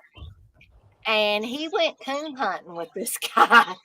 And he had a gun and everything. And Dad was just like, once he got out there, the guy started drinking. And the guy would always get a lot crazier than he normally was when he would drink too much. And Dad, of course, never went out hunting with that guy again, for which I'm thankful. That guy was accused of, there were a lot of people that ended up missing in my small town. And they always said that, Bobby Marsh, he had to have killed them. And there was one guy, they never found his body, but everybody always said he was in the landfill. That Bobby Marsh killed him and took him out and buried him in the landfill, and that's why they never found him. So That's weird. I've that's never my creepy story for the night. weird. You're gonna hear a movie come out next week on too called Bobby Marsh. Oh, God. Oh, Curly Dolls is going to make a movie called Bobby Marsh. I would. Did any of y'all order the Texas Chainsaw 4K? Because I had mine on No. pre-order and then I canceled it because I was like, I saw CK's video about it. It looks nice. yeah. Actually, I canceled my pre-order because, and then I pre-ordered it because it was supposed to come out next Tuesday. Okay. And my order at Amazon kept saying it wasn't going to get to me till the 15th, or wasn't going to be shipped until March 15th. And I was like, something's not right here, because if you go to the product page on Amazon, it says it's getting released February 28th. And so I said, I'm going to cancel my pre-order and then wait a few seconds and re-pre-order it. So I did, and now it says it's coming Tuesday. That's weird. Yeah, so I don't know what the screw up. That was like me with eBay. I bought a tattoo machine, and it didn't act like it wanted to. It was weird, but I got it fixed. So yeah, I would. I don't know. I mean, I might eventually get it. The Blu-ray that I have looks fine. I'm so tired of rebuying movies, and I just feel so stupid doing it every time. I'm like, they get me all the time, and I get the special features. I understand it. I mean, but John, it's okay as long as it's for Children of the Corn. It's okay. right. Yeah. I say it's okay as long as it's not the Evil Dead remake. But for the original Evil Dead series, you can buy as many damn ones of those as you want to. I don't think they need to put that out again. I'm sorry. Oh my gosh, I own enough. I think I own every copy probably that's ever come out.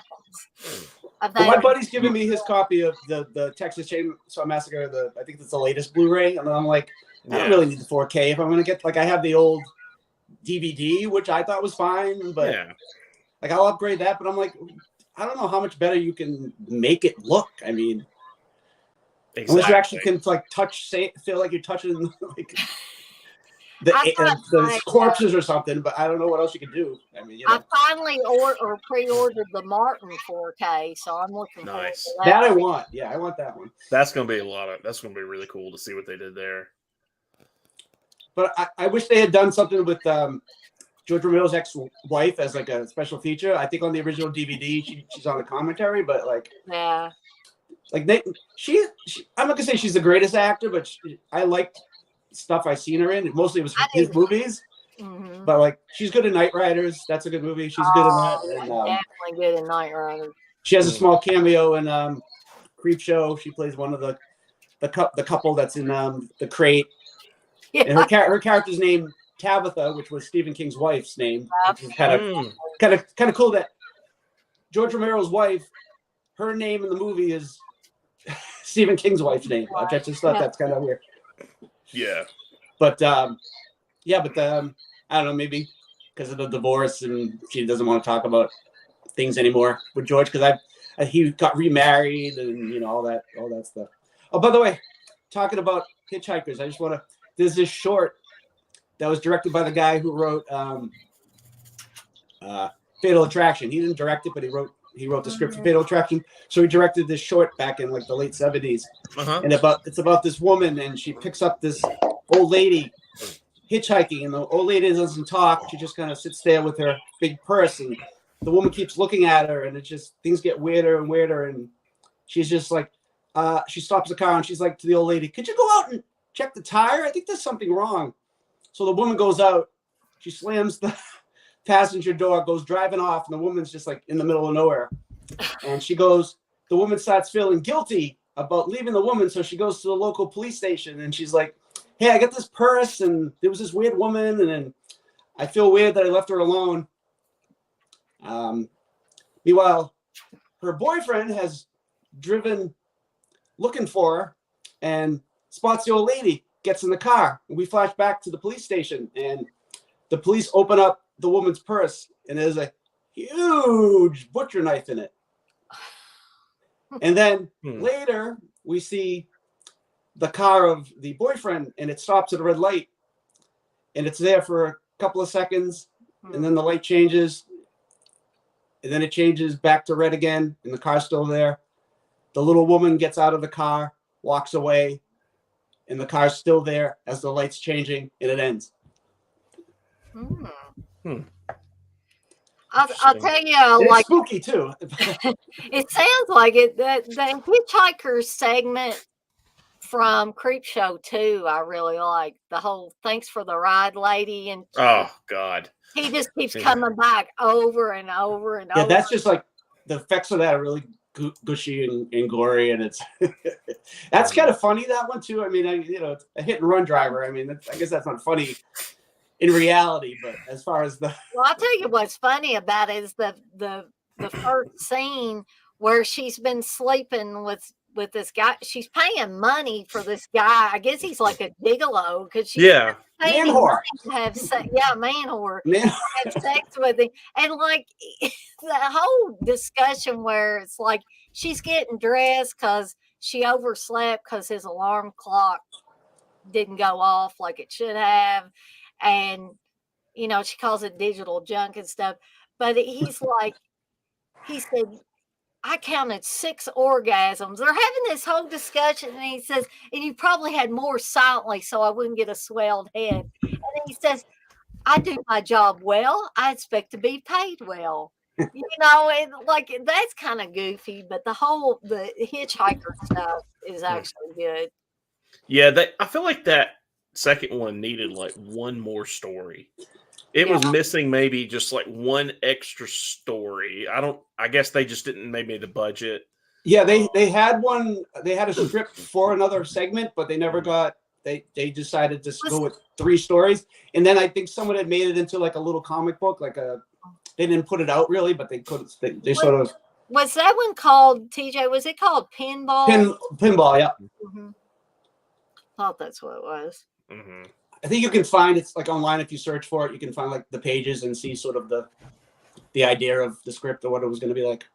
But yeah, I think they just decided to cut costs and make it, because the first movie was 5, and it was a cheaper production and everything like that. What would have been awesome is if we didn't get that terrible Creepshow 3, but if George Romero and Curly Johnson's favorite movie. If George Romero and Stephen King teamed up one more time and made their own Creepshow 3, I think that would have been. Yeah, I don't think that can happen now. No, unfortunately, not unless somebody wants to go dig poor George Romero up. Yeah, but he'd still be dead, so it doesn't really matter. I might have to reanimate him. Did y'all see Bruiser, the George Romero movie? Did you ever watch that? Did. I have, yeah. And I haven't seen it for years, but I just remember not liking that one very well. It's kind of odd. I watched it a few months back, first time ever. It didn't feel like a Romero film to me. Yeah, I found out there's a funny scene in the movie at the end where they go to the big party for it's the big party at the end for the company, and Bruiser's coming up, and there's the dance thing going on, and you see like there's this kid with a staff, and he's walking around, and he's like, die. He's being weird. So I was talking about that to Felcher on Facebook on a chat, and Felcher said that was George Romero's son in the movie. Really? Like that was like a cameo. His son wanted to do something funny, so he let him do this like character. But yeah, the biggest thing I remember from it, the band The Misfits has a song in it, and they're actually in the movie. Oh yeah, they are. That's right. Did I ever tell you guys about my love of the house band on House on Sorority Row? Yes. The 5 Doctors. TJ's heard me talk about it. I've heard Steve tell you to stop talking about it. 4 out of 5 Doctors. They were a great band. I've actually got vinyl of them. So I did download because their songs the songs from the movie are like on one of their albums or or compilation album. So I downloaded I think it's 2 or 3 songs. Yeah, what was Modern Man was one that played in the movie. Waiting for change. I think was Waiting for the Change was another song. Yeah. Wasn't there something about where he's talking about waiting for Roxanne or something? Wasn't that one? Yeah, I haven't heard them for a while. That's the thing that I like odd, obscure songs that were in a movie, but they were never put on the soundtrack. Yeah. Like I'm always looking on YouTube for something. Like there was a one called Pride and Joy that's in Elm Street 4 by Joe Lamont, which was never released on the album. And I don't think there was actually an official release of the song, but finally, after years of searching, someone actually, I don't know where they got it from, but they actually had a version of it. And I was like, oh, finally. And I know there was Nightmare from the Nightmare song by Tuesday Night on Elm Street 4 was never released, which made no sense because that was the theme of the opening theme, but they didn't put it on the soundtrack. But they had songs on the soundtrack that weren't in the movie. So why would they? That never made sense to me. So when I do House on Sorority Row watch along, whoever's on here with me or in the chat, you're going to hear a whole lot about 4 out of 5 doctors, and Steve cannot stop me. Is that the band that looks like Cheap Trick in the movie? Yeah, they do look like the Robin Zander looking guy. Yes, the lead singer looks like Robin Zander. I watched that movie. That was actually a slasher I had not fully seen until like 2018. And when I watched it, I was watching it and I was like, I thought it was Cheap Trick for a second. I was like, who is this? Yeah. Yeah. It's a pretty good movie. I got it. I got the DVD of it. They did a lot of new wave type of music too. Not the music that was on House on Sorority Row. That was kind of more like pop rock. But they did do like new wave type of stuff. And I'm trying to think. You know, in that movie, sorry to interrupt, but have you ever noticed in that movie you can see Eric in House on Sorority Row? You see him when the staircase scene, if you pause it just right, you see him like looking up and you can see his face. He's like got the mongoloid face. Yeah. But you don't notice it. It's like if you watch it and you look away, you don't notice it. Like you just don't think they show him in the movie. But yeah. Good night, old curly jaws. I hope you got to hear me say that. Oh man, Dirk's in here and he says, "Hey, Tiny, you watched Gustavo's last orgy yet?" Yes, I did. Actually, me and Steve watched it last night, Dirk. But I'm not going to spoil it for you or anybody else that might listen to the podcast later on of my thoughts. I'm gonna save it all for tomorrow when we do the podcast. Saving all my love for you. We still got 9 people in here, man. Was that Steve's pick? That movie y'all are reviewing? Gustavo's Last Orgy? No, that was Dirk's pick. Oh, was it? It was Dirk's? Dirk coming out of the woodwork with it. Yes, hell yeah. Man. Have you ever seen The Night They Saved Hitler's Brain? Have you ever seen that movie? I've heard of it, but never seen it. Yeah, it's a weird. I remember it one of those late night, 1 a.m. morning in between movies. That Steve's probably seen, I would imagine. Yeah, they actually have Hitler's head in a jar or something, and they're trying to bring back the Third Reich, and it's a weird, like 60s psychedelic. You'd probably on drugs to make movies like that. I don't know how you'd make those sober. That almost sounds like Blood Diner. Yeah. That random wrestling scene with the Uncle Anwar, who's basically a brain and eyeballs or something. Yes. I cannot believe, speaking of Blood Diner, this was a movie when I started listening to Dead Pit and I kept hearing Uncle Bill talk about Blood Diner. That is a movie I remember seeing at the video rental stores, but I don't know why I never rented it. It's just looking at the cover, it should have been right up my alley with that tagline, "First they greet you, then they eat you." I mean, why on earth did I never watch it? before I heard him talk about it. And then I was like, well, I gotta watch it now. I didn't watch it either because as a kid I saw it because like in the early 90s I would see it in the stores and I was always, but I don't know why I never rented it, but I can guarantee if I would have, my parents would have not. They would have been like, fucking no way. They would like pull the tape out.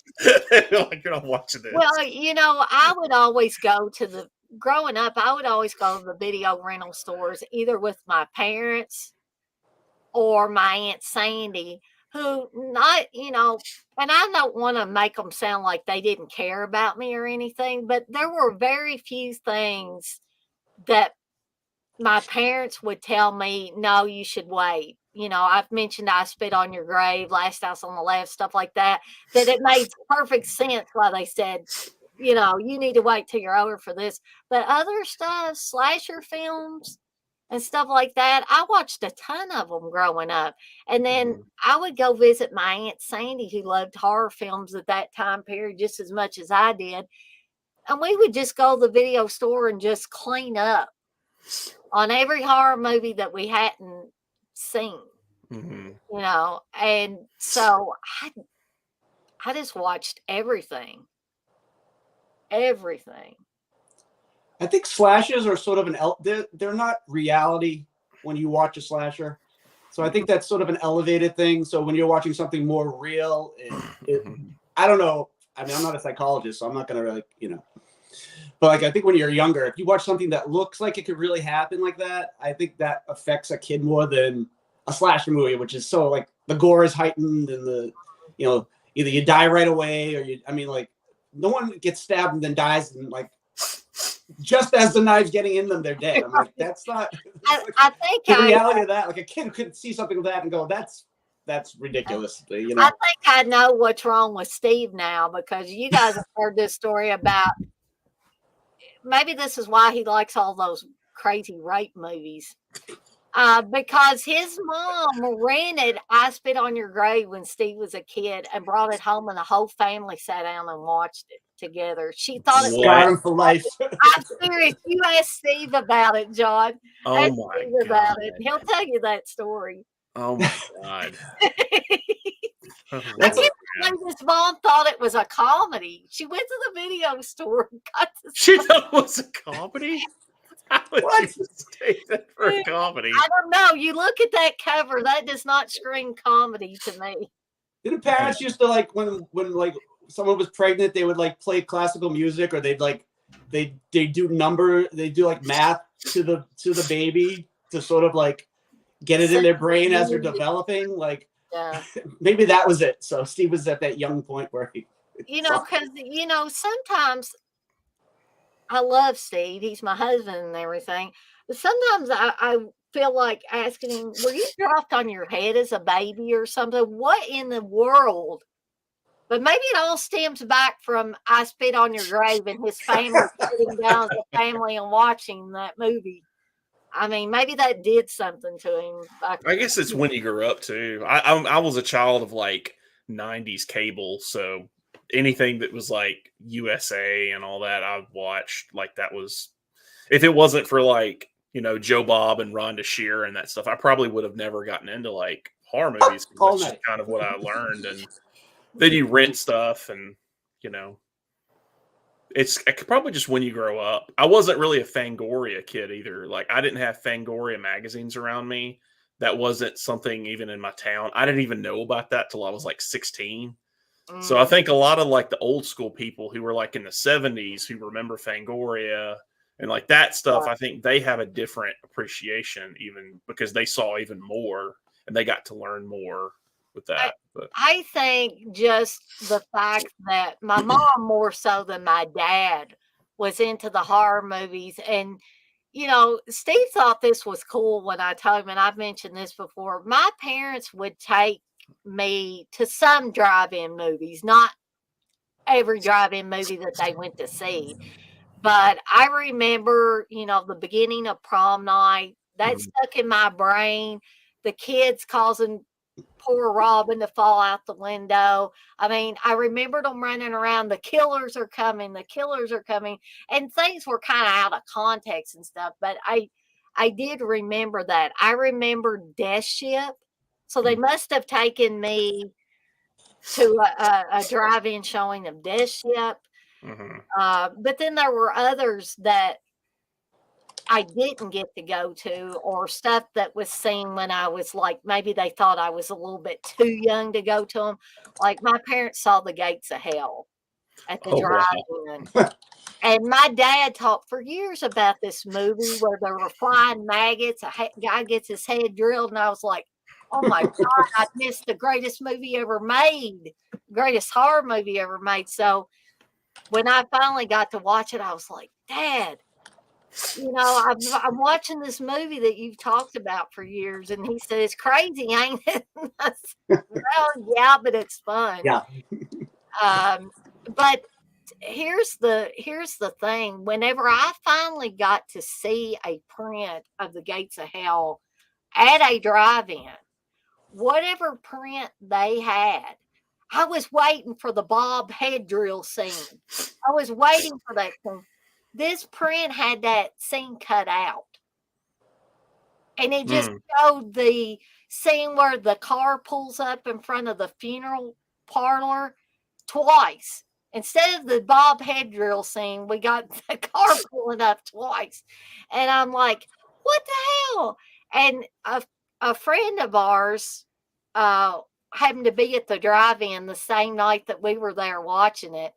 And he was like in the vehicle right beside us. And he rolled down his window or opened the door or something. And I rolled down my window. And he's like, Dana, what the hell was that? He said, there's no Bob head drill scene. I know. It's like, what happened to it? I think, yeah, we were talking about Rhonda in the chat. I think Rhonda was Saturday. I can't remember. I think, yeah. Because I remember specific, like there's certain episodes I really remember. I remember Meatballs 3. I remember that one vividly for some reason. I remember the Toxic Avenger episodes. There's certain ones of those that really stick out to me, just like with Joe Bob. Like I vividly remember when Joe Bob first showed Motel Hell. I remember when he showed Friday 13th Part 3 because I was at my cousin's house. Because I was at my house watching it. We went to my uncle's house, and then he was watching it, and I was like, "Oh, well, you're watching this too." It was like yeah. So. I first discovered Joe Bob when I was channel surfing one night. I discovered him on Monster Vision. I didn't even know who he was. I didn't know about drive-in theater on the movie channel or any of that stuff. And so I was just channel surfing late one night, and Joe Bob was showing The Beast Within. And I stopped it because just something about it just made me want to stop. And here was this guy in a cowboy hat and cowboy attire on, sitting there talking about The Beast Within. And I was like, this guy's really entertaining. And so from then on out, I became a fan of Joe Bob. Yeah, he's classic. It's one I'm into it for sure. That and Scream, I have to definitely give credit to Scream. I know, like you were talking about going to those drive-in movies. That's like being 12 years old, going to see Scream with my sister. That was like a connecting moment for me, just understanding like the slasher genre and like what it was. Because it was kind of like this thing of like, oh, this existed years ago. It was here and now it's back. And then I guess if you're older, it doesn't really, like if you were in your 20s or 30s in the 90s, that probably wasn't a big deal. That probably was, but I guess it's just like what you grew up with, what that moment was for you. But yeah, I think it's just some kind of catalyst or whatever, and for everybody, it's always a little bit different how they got into it. But I do credit, my parents taking me to those types of movies. Some parents would probably think, oh, that's awful. Like my Aunt Pam, my mom's sister, she would think that was horrible. You taking your kids to horror movies, because she was a good mom, my Aunt Pam was, to my cousins, but she would never let them watch anything. She was just always of the mind that, oh, you're going to be terrified of this. And she implanted that in the kids' heads. And then they became convinced that they would be terrified. So my cousin Heather would never watch horror movies for the longest time because of that. She also wouldn't let them watch, like in Living Color. We got to watch all that stuff. She was like, "No, you're not watching that. That's vulgar and stuff. You're not watching in Living Color." My whole family we don't play that in Living Color, and we just laughed like loons at Homie the Clown, Fire Marshal Bill, all that stuff. We thought that was classic. A big thing for me too was Anchor Bay. I think that Anchor Bay hitting in the mid 90s and the late 90s, that was like a big like catalyst for me, like renting movies and buying them at the time, like figuring out more about movies. Like you were talking about Prom Night, like that's how I learned about Prom Night, was that Anchor Bay release. Like that kind of stuff would come out and I would be like, oh, okay, what's this one or what's this one? And I think it was just like, and that probably is the same story for a lot of millennials in that age group who are into horror. Probably like now, I don't know what it would be now. I don't know what the catalyst for A24. I don't know what kids now would say got them into horror. I'm not sure. I think they just, and maybe I'm talking out of turn here, but I think they just think that's the cool thing to like. Now, I didn't feel like, oh, this is cool, so I've got to like it. I just knew that I liked it. I didn't give a shit if anybody else liked it or not. I knew what I liked. And it seems like, maybe not all kids, but it seems like a lot of young people now are just on to whatever the next hot thing is. It's like I've talked about zombies. I like zombies back when they were on the fringes, not when everybody and their mother and their grandmother maybe was liking zombies. Yeah. I liked it when it was, uncool to like zombies. That's when I started liking that stuff, But now you see zombies on everything. You see them in commercials. You see them, on half a dozen shows. It's saturated market. I liked it better when Romero was making his renegade zombie films and stuff like that. Do you feel like that, John? TJ?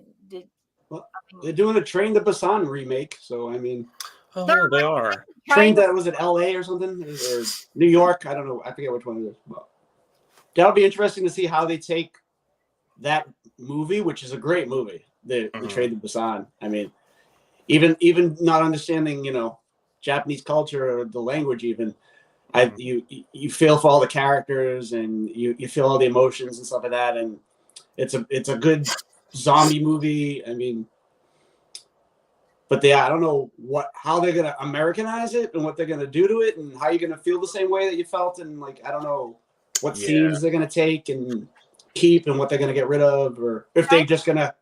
I don't even know at this point if they're just gonna like do it like Dawn of the Dead remake did and just totally just like sort of reference the original movie, but the whole story and everything that's going on is different. It's gonna be interesting. It's a good movie, but boy, did it depress me. Yeah, it's definitely dark. I mean, I definitely prefer, the classic zombie movies like Romero, but I do think, what's his name? Edgar Wright did pretty good. Yeah, I feel like that was a really good way of bringing it back. But there's been a lot of great one-off zombie movies over the years. I don't know if you would call this really a zombie movie, but that Sadness movie, The Sadness. I didn't see it, but I haven't seen it. Lordy. Man, I just am not into some sicko guy when he gets infected or whatever trying to screw some chick's eye socket. That's the kind of stuff that is just well, there's something to look forward to. Oh, yeah. Right. I was like, that's not my cup of tea. I'll go back to my Romero stuff or something. Like I left The Walking Dead like after the first. Whenever they found Sophia, that's when I stopped really watching it. I'm like, oh, this really changed the comic book, and not that they have to keep the comic book exactly the same, but I was like, yeah, I'm not. And it was kind of at the point where I was like, yeah, I'm graduating to other things. And now, what is it over yet? I can't remember. Did they do that last season, or are they still? It's over. I watched Okay. it. I was in it, and then I got out of it, and then I got a little bit back in it, and then it kind of just became a thing that like I would watch, and like my wife Becca, she's not a horror fan, but she would watch along because she thought some of the characters like Eugene were funny, and so it was kind of just a Sunday night thing. It would come on, we'd be like, let's watch it, and I finished it. I mean, it finished okay. I think the last episode was better than most of the later seasons, but yeah, the first season's classic. That's the classic season. Is the first one. Yeah. Then they came out with Fear the Walking Dead, and I was like, yeah. I started watching it, and it bothered me because I was like, okay, I thought it was going to be earlier before the zombie outbreak, but it's really just as the outbreak starting, and I was like, I'd like to separate it a little bit and maybe have more of like the back. I mean, we don't have to learn exactly how everything started with this, but like more of a lead up to it. Like The Stand has a good lead up to the plague. I mean, I wish that Fear the Walking Dead would have been more like that. But yeah, and Negan kind of killed off Walking Dead, unfortunately. Like the governor was great, and then Negan got there, and it was just like, yeah. But I'll just say that I loved the first season of Walking Dead. I agree with John that was classic because that was Frank Darabont, and he left. And Frank Darabont is awesome, but when they killed Herschel off. I tuned out. I didn't go back to it. That was the governor. That was the governor season. Yeah. That's pretty much the peak. Is the governor? So I didn't see the Negan stuff. I just heard about that Negan and Negan's bat. I just kept. And Merle Dixon. That was when they killed Merle off. And Merle was a great character too. Yeah, there was. I mean, I think it's just a lot of shows get that way. They go so far and then. They run out of steam and they keep going. I mean, the ratings don't. Unfortunately, the ratings are good, but the storytelling's dead. Yeah. I was just going to let Wes know that Schizoid is not over 3 hours long by any stretch of the imagination. I took care of that in the chat. It's like Dexter's the same way, though. Dexter is a great show, and then it fell off after the what's John Lithgow that season. That was kind of the drop, but I think some shows aren't meant to be as long as people want them to be. Like, we're making money and we're getting some, credits and whatever, but there's a point where like you're stretching it out further than it should go, maybe sometimes. Right. Yeah. That happens on a lot of shows. They kind of like they'll give you an extra year that it's just like, oh, that was a terrible year, and then people go, see. The show was lousy because of that last year, and it's like. But then you've got people like my neighbors that when I go, every time I would go over their house when Walking Dead was still on, they would just, oh my God, you can't believe what's going on. I can't believe you quit watching that show. You got people like that just eat every episode up like candy. So. That's what keeps those shows going, I think, way past when they should have already ended. Because they know, like you guys said, if there's a market for it, if it's making money, of course they're going to keep doing it. That goes without saying. I didn't watch, that was like, I love Breaking Bad. I didn't watch Better Call Saul, but I just felt like with Breaking Bad, when it ended, it was such a great ending and I just thought to myself, like, I don't want to spoil this. Yeah. I just didn't want to like go to, and I know a lot of people like Michael Felcher, he talks about Better Call Saul out on Facebook. He was kind of praising it. I mean, I might eventually watch it. I don't know. I don't want to spoil what was. I just cannot, and I've said this before, I cannot keep up with all the shows that are out. It's like I don't see how anybody has time in their day or their week or whatever with work and everything else. how they have time to keep up with all these damn shows that are out there. Yeah. Maybe I'm just being lazy. I don't know. Well, I mean, not everybody likes every single show, and they're all for certain pockets of people who watch this and watch that. Like I'll see something on like Netflix or whatever, and I'll go, oh, let me take a look at this that I never heard of and watch it. Yeah. More than like, you know. But I don't know how Steve, you know, as Wes says, Steve's on pep all time. You know, he goes to bed way before any of the rest of us go to bed. And so it seems like every time I walk in the bedroom and he's laying there in bed watching something, I say, what are you watching? It's some new show. I'm like, how in the hell do you keep up with all these? That's what. Granted, he downloads some of them and, you know, and watches them later, but.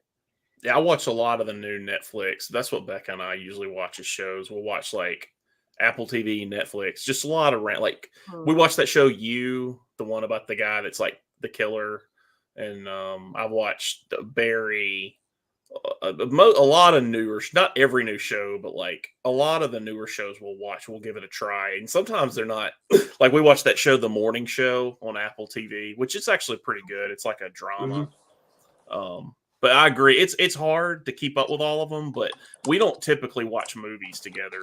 We just kind of shows are more of our things to watch together. So, well, I try to watch movies with Steve, but like I've said before, I think that me and Steve kind of watched everything that we liked as a couple together.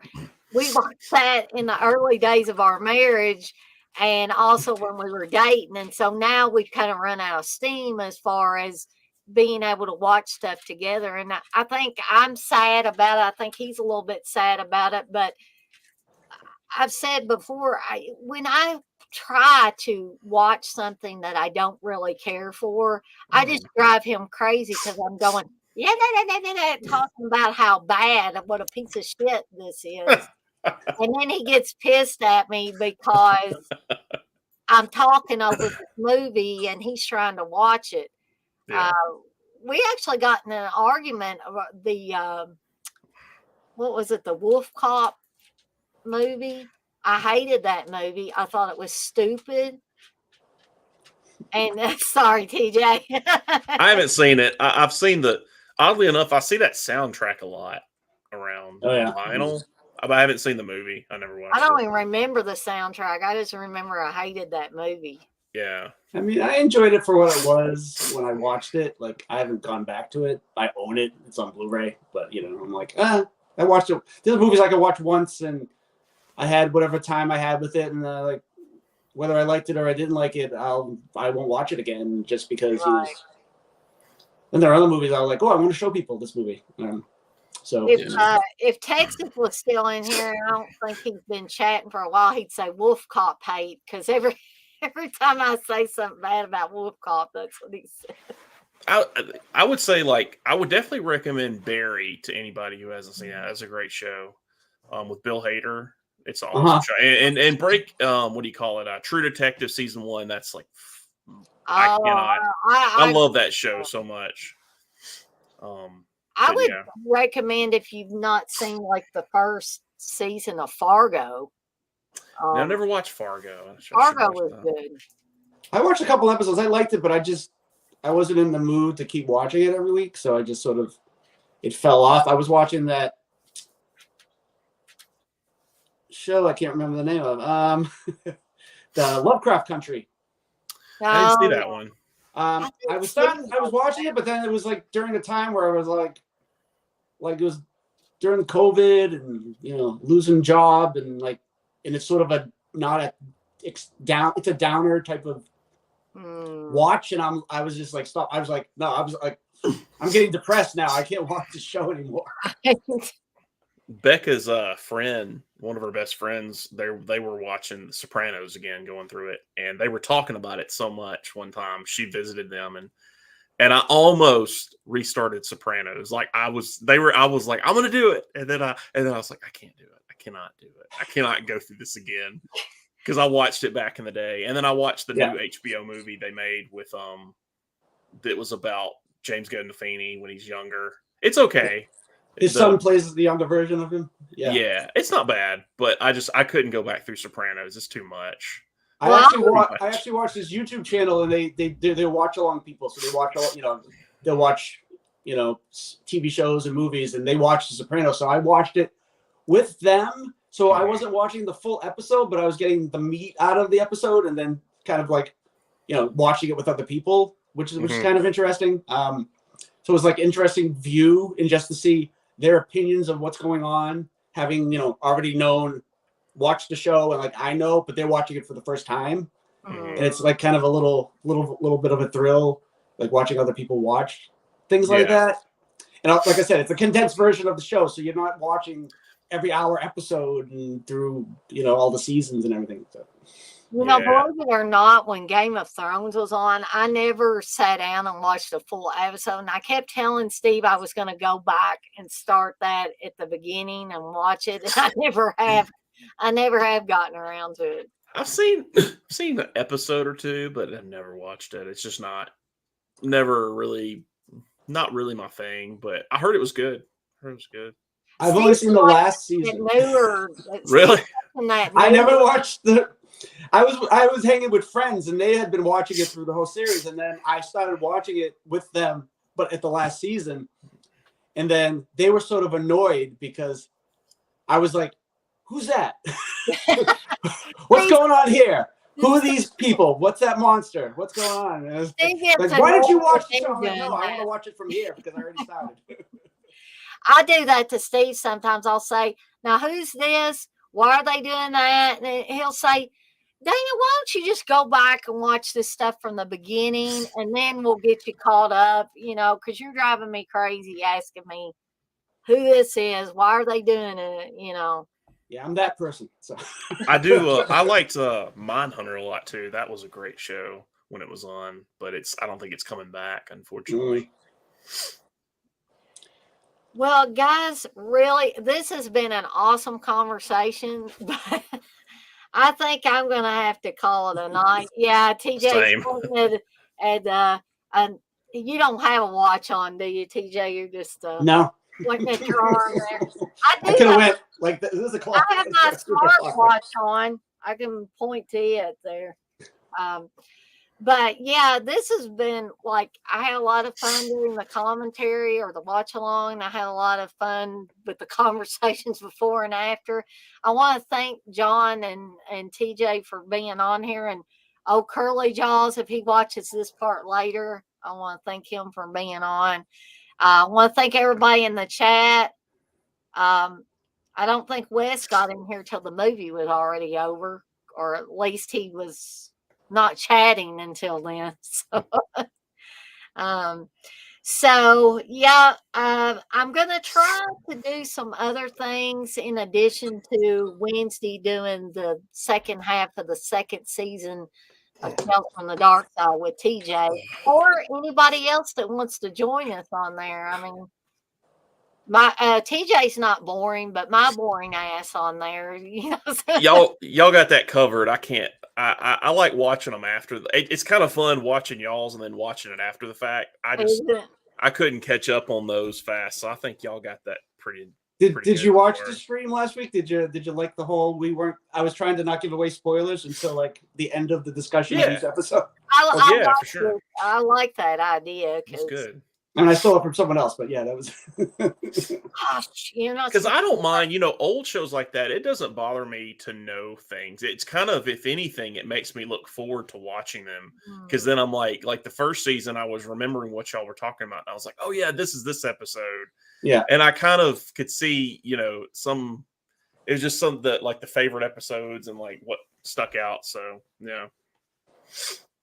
Because some of the twists are really good. Others are just like you can sort of spot what's going on and stuff. Yeah. So, but I'm like, some of them, you see some idiot on a comment section and go, "Why did you spoil that 50-year-old movie for me?" I'm like, if you're just watching it or hearing about it now, then that's your problem. Yeah. And some were confusing. The one episode that sticks out that was very confusing was the tear collector. I remember watching that, and afterwards I was like, "Huh." like what did I miss here? Like, what is this? Like, I didn't really get the point of it. I guess maybe I have to rewatch that one. The one with the girl from Suspiria in it. Yeah. But yeah. Yeah, that one's sort of like, it's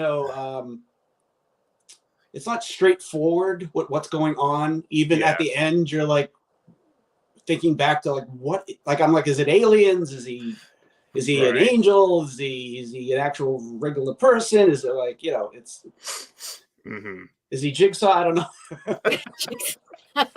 Yeah. But again, I want to thank everybody for being in here tonight. I think we had, I think 13 people in here total is great for me. And like I've always said, I don't need like 300 people in here. There's no way I could keep up with the chat, especially doing a watch along if there were that many people in here. So I'm not saying you can't come in here that you're not welcome. I'm just saying I don't need 200 or 300 people to make it feel like fun. I mean, I had a lot of fun anyway. But I am going to call it a night because it is now officially 10:38 Eastern time. And I don't know if Darren's still in here or not, but it's probably the morning hours in the UK. So I am going to get off here and I'm going to skedaddle on out here for the night. And I will see everybody on the flip side. Y'all have a good night now. Later. See ya. Bye, guys. Bye.